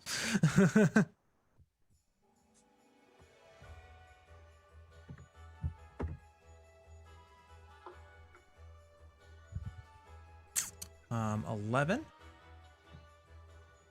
Okay. Go ahead and move your character where you want him.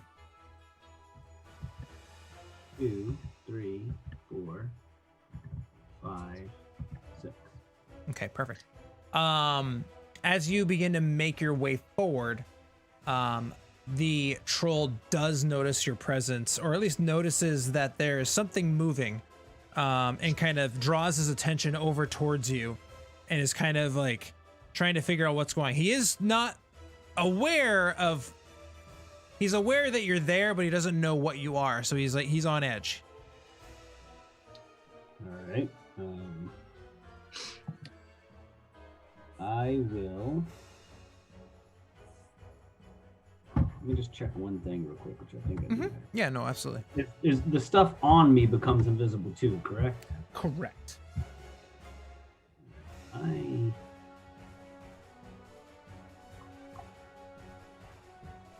Yeah, I'm gonna take just a piton, like one of the climbing things out. I'm gonna try and huck it as far as I can, upper left, like maybe 3 squares above him.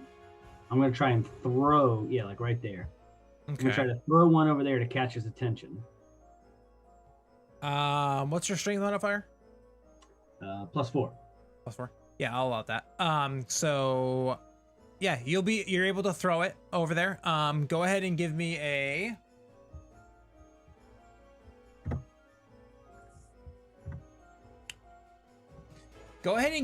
deception check with your dexterity modifier as your, if that makes sense. Yeah. Well, it doesn't matter. It doesn't really matter. What's your dex mod? Nothing. It's 0. Oh, it is 0? Okay.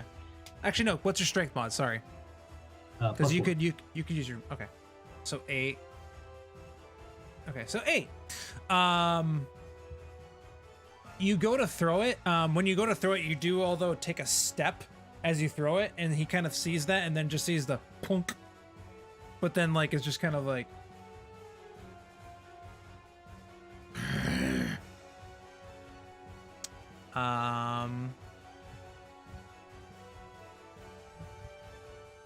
Twyla, can you... Never mind, you don't need to do anything. I'll figure it out. I'm gonna read something really quick.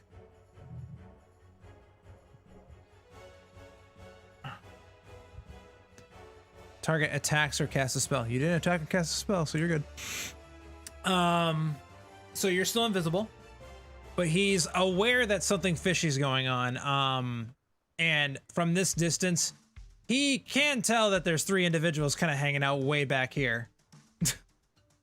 Because you are out in the open. So we are going to enter initiative now. But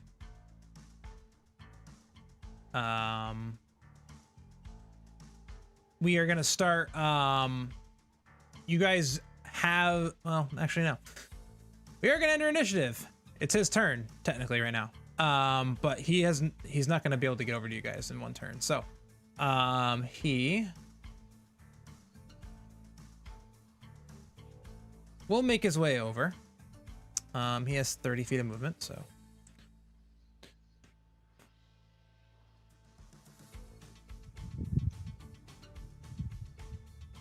But that's as much as he can do. Maury, your turn. He's right up in my face. He's here. You just see this. You see this lumbering, necrotic, kind of, almost like the flesh is like chewing out from underneath him, just kind of like run his way over to y'all. So I see that he is not within range of my friends. Can I do one of those dump my initiative to the bottom? Yes. All right. I will drop below Timik. Okay. I will put that in as you are now 3. There we go. There you go. So actually, it is not your turn. It's Juliet's turn. Okay, we'll see that he's up close and personal. Now, she was going to do some magic, but she's going to swing instead. Okay. Okay. So, packed weapon. Where are you? We do this every session. Inventory. Yes. Click the button once and then wait. Yes, that is right. Okay. Do not hit 12 times. There you go. 24 definitely hits. And can I do a bonus action and do branding smite? Do you have to announce that before or after? No, after. After? Okay, yeah, you absolutely can. Okay. I don't think it's a bonus action though. It's just you just add it to your attack. Oh, you just add it? Okay. Yeah. Oh, I need to do damage to it, not roll. God damn it. Where are you, branding smite? It is a bonus action to activate. Oh, is it? Yeah, it's a bonus action to activate. You hit next time you hit a creature with a weapon attack before the spell ends, it gleams with astral radiance as you strike. Deals an extra 2d6 radiant damage to the target, which becomes visible if it's invisible. Sheds dim light. So just roll 2d6. I'm gonna roll the damage if it lets me. Mm-hmm. Okay, well, it's not letting me. So let's roll some 2d6 then. Yeah. And then she's gonna hit it again. Oh, that's why. Okay, cast spell. Oh yeah, and you upcast everything because you're fancy. So that's 10 points of damage. Extra, correct? Extra what? That's no, never mind. And then she's gonna hit one more time. Okay, go for it. She's gonna try to anyway. Try to anyway. A 15 unfortunately does not hit. You kind of, as you go and approach this creature, you kind of like put a palm up to the air and your sword begins to kind of glow this almost it's radiant energy, but it's almost like this kind of like red, almost black kind of like flames kind of glow on the sword as you kind of come in and slash in, making contact. The creature just kind of recoils in pain, like, and you kind of see as you kind of slash into it, you can see some of the wounds that are on it kind of almost like burn solid, and almost like like necrotize, but then also kind of like burn away and kind of like stop, doing a good amount of damage to it. Anything else on your turn? Nope, that was my bonus action and action. Okay. Actions. Bringing us to Twyla. What are you gonna do for your first turn? Oh goodness, Juliet, are you okay? Yeah, I'm fine. Just do something to it. And I wanna cast a spell, which is called Dissonant Whisper, to make it go far away. Okay.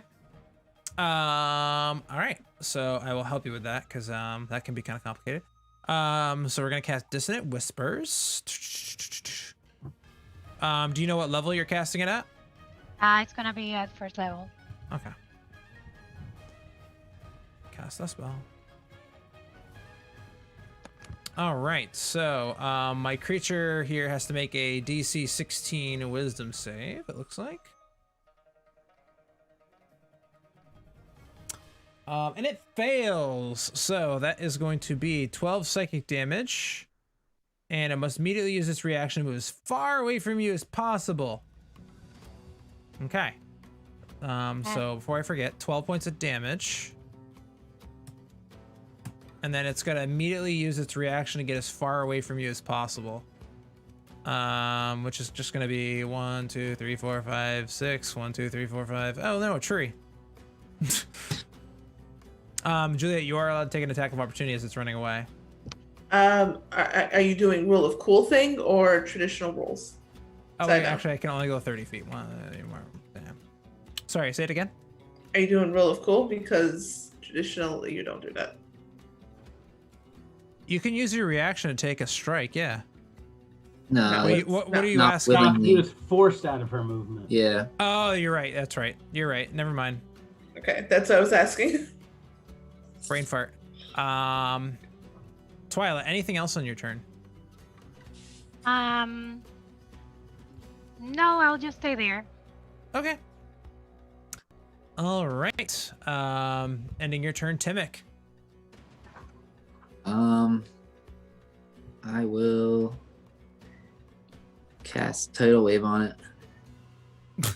Okay. I was waiting for Call Lightning, I'm not gonna lie. Nah, Tidal Wave's way cooler.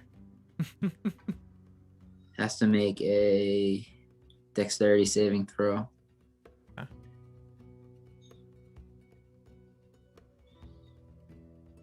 That is gonna be a 4. That fails, so it takes 4d8.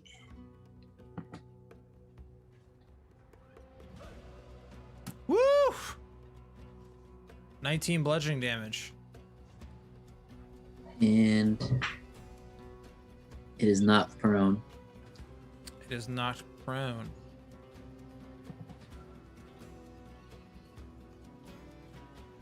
There's a button in here for this. There it is. I will also move.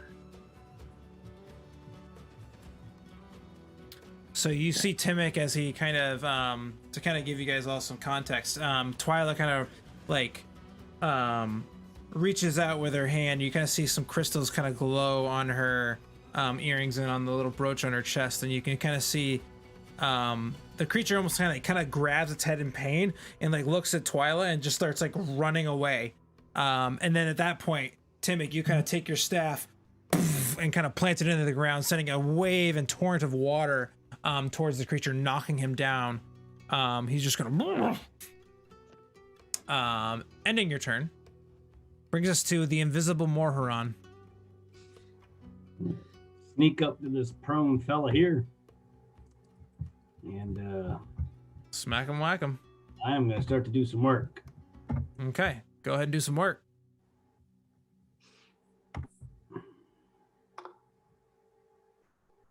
21 definitely hits for. It's going to be. Oh, this is the fun part of figuring out what your damage actually is. 12, 13, 14, 15, 16, 17, 18, 20 damage. Because that extra 10's, is he a fiend? He is not. So 20 damage on the first strike. Okay. And as I appear, is any of? Oh no, never mind. You're good. It's bludgeoning, thunder, and psychic. Yeah, because you did booming blade. And I appear standing over him prone, and I say, "Man, you're so ugly, you'd spoil milk." Take a second swing at him. Okay.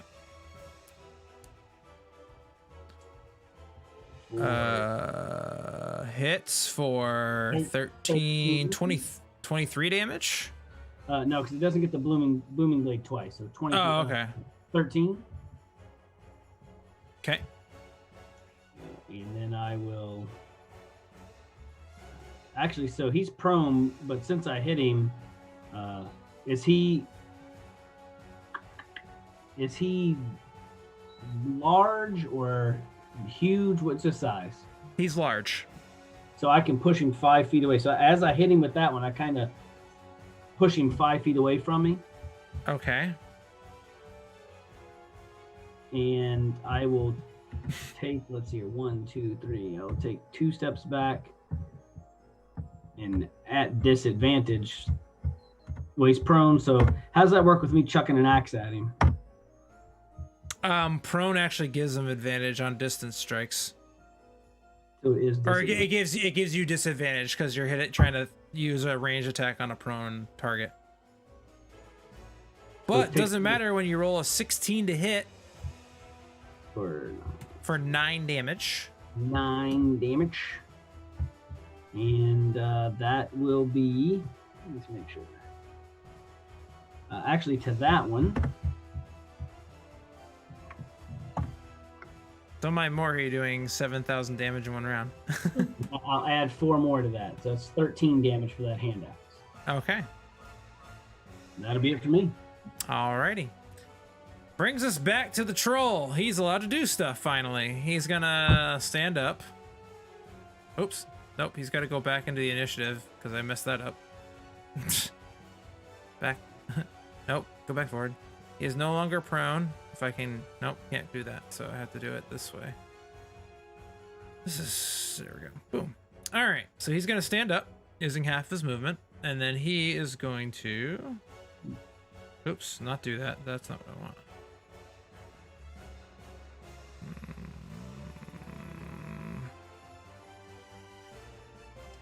Well, the most advantageous thing for him to do is to go after the little guy that made him drown. It's the closest thing that he can get to. And it's going to attack you, Timik. So it's going to make 3 attacks. One with its bite and 2 with its claws. First one's going to be... Oh, yeah, there we go. It's going to be a 21 to hit. Mm-hmm. Okay. And then claw attack. Another high and a 19 to hit. Mm-hmm. Okay.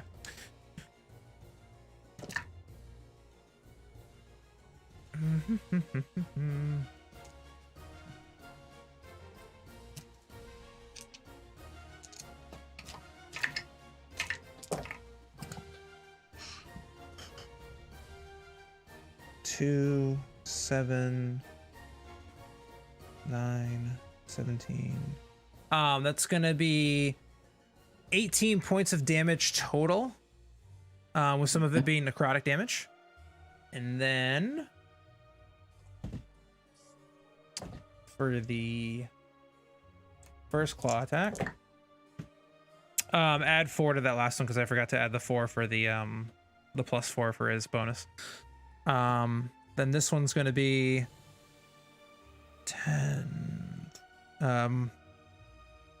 18 total points of damage between slashing and necrotic on the first claw, and then 21 points of damage on the second claw. And then he will end his turn. At the end of his turn,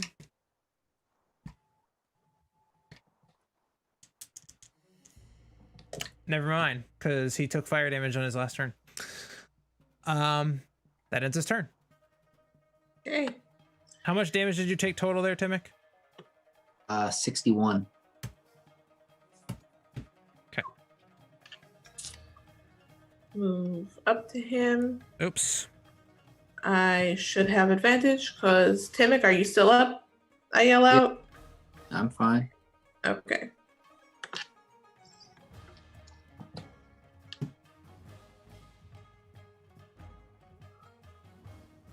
So the first attack does not hit. But then I go for another one.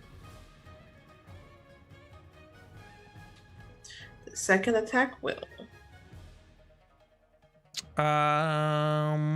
Correct, and it technically crits because you have advantage because you're flanking. So that is going to be 5 and 5 is 10 plus another 8. That's 18 points of damage between fire and slashing. And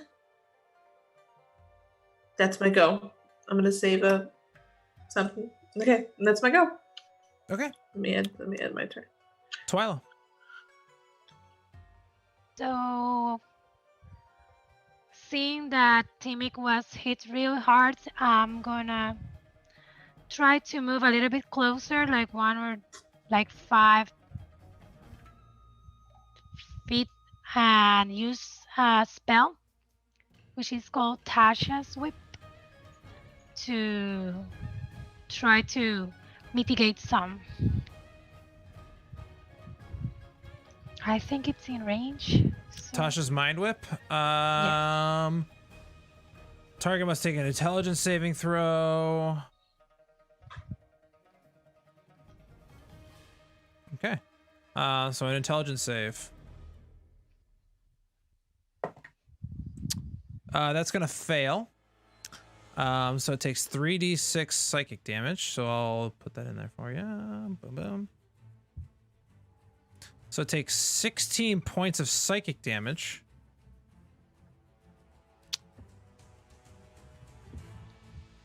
So you guys you all see Juliet kind of comes in with her packed weapon, and where this creature's kind of just like lumbering over Timik, kind of just trying to beat him down to the ground.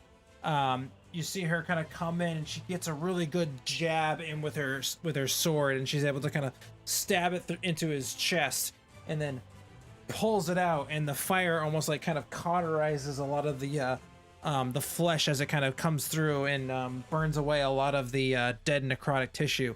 As Twyla then, you can almost kind of see her kind of like whip her hand out, and you can almost see like almost like spectral kind of almost tentacle looking like energy kind of whip out and like smack into this creature, dealing damage to it. Go ahead. And I wanted to scream to Timik, like, Timik, move away! Okay. Timik, your turn. I will cast Thunderwave on it.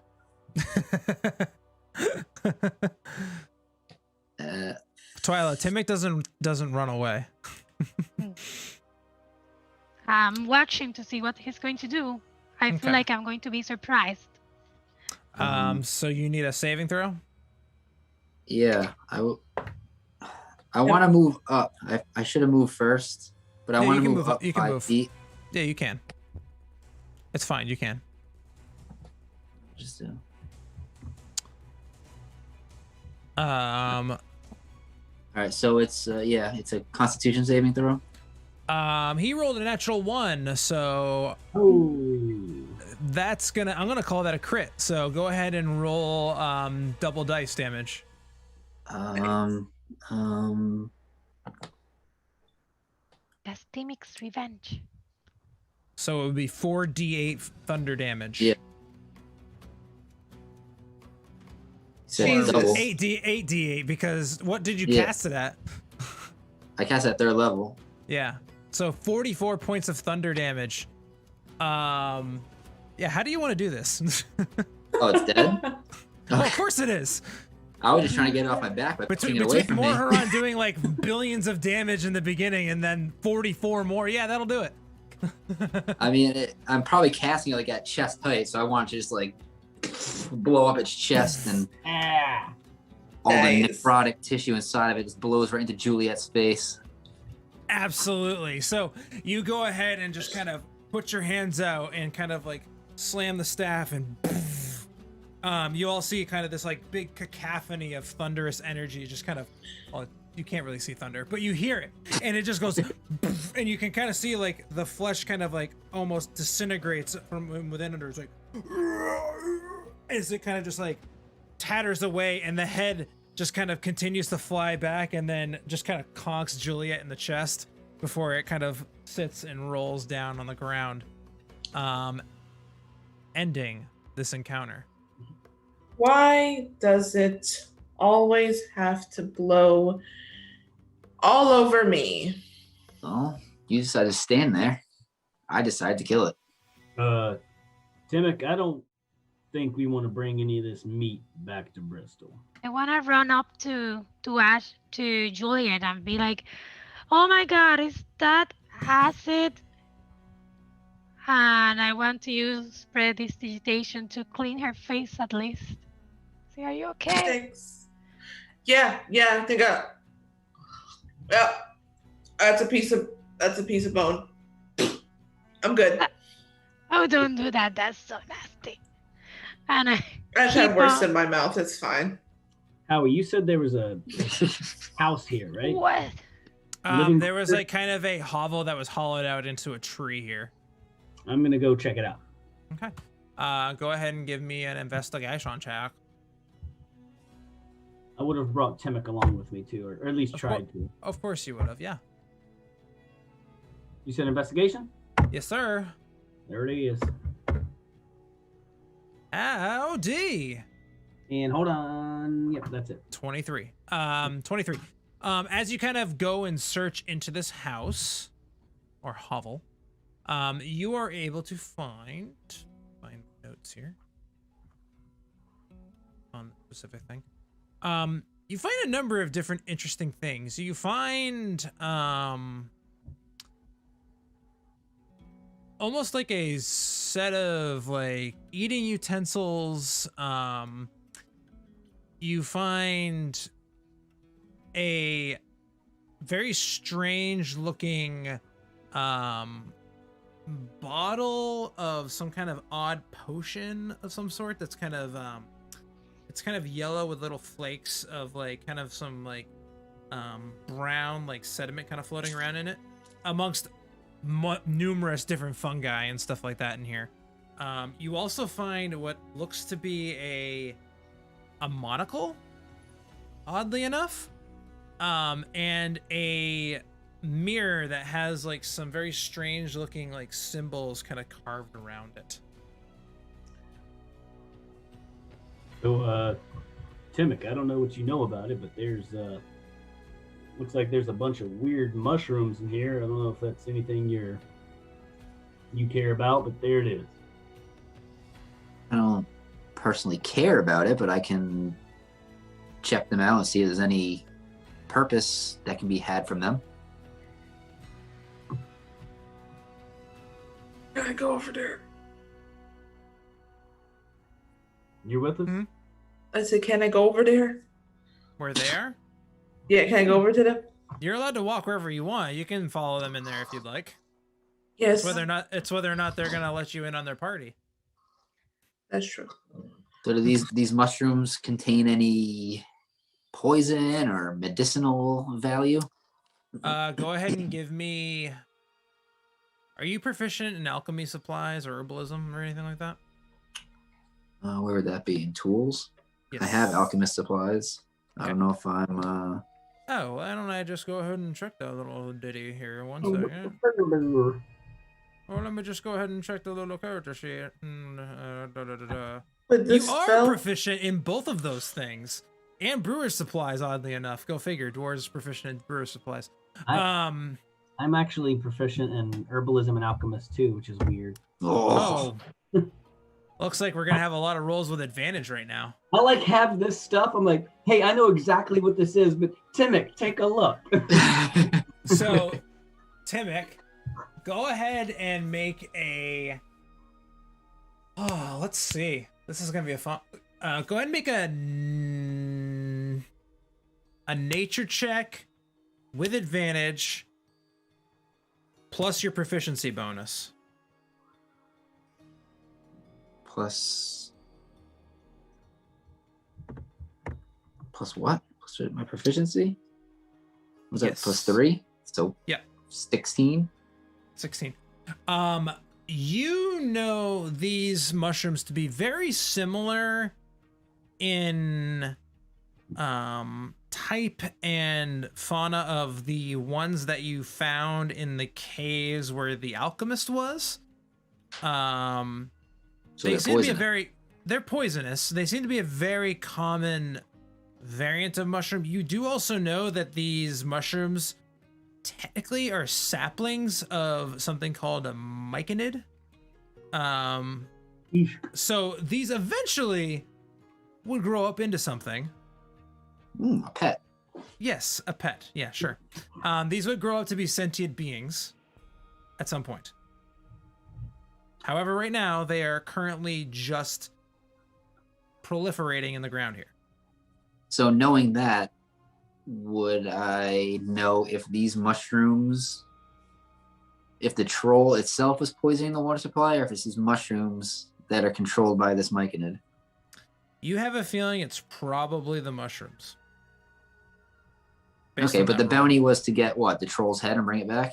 Yeah. Okay. Lots of assumptions made on what the cause of the problem actually is.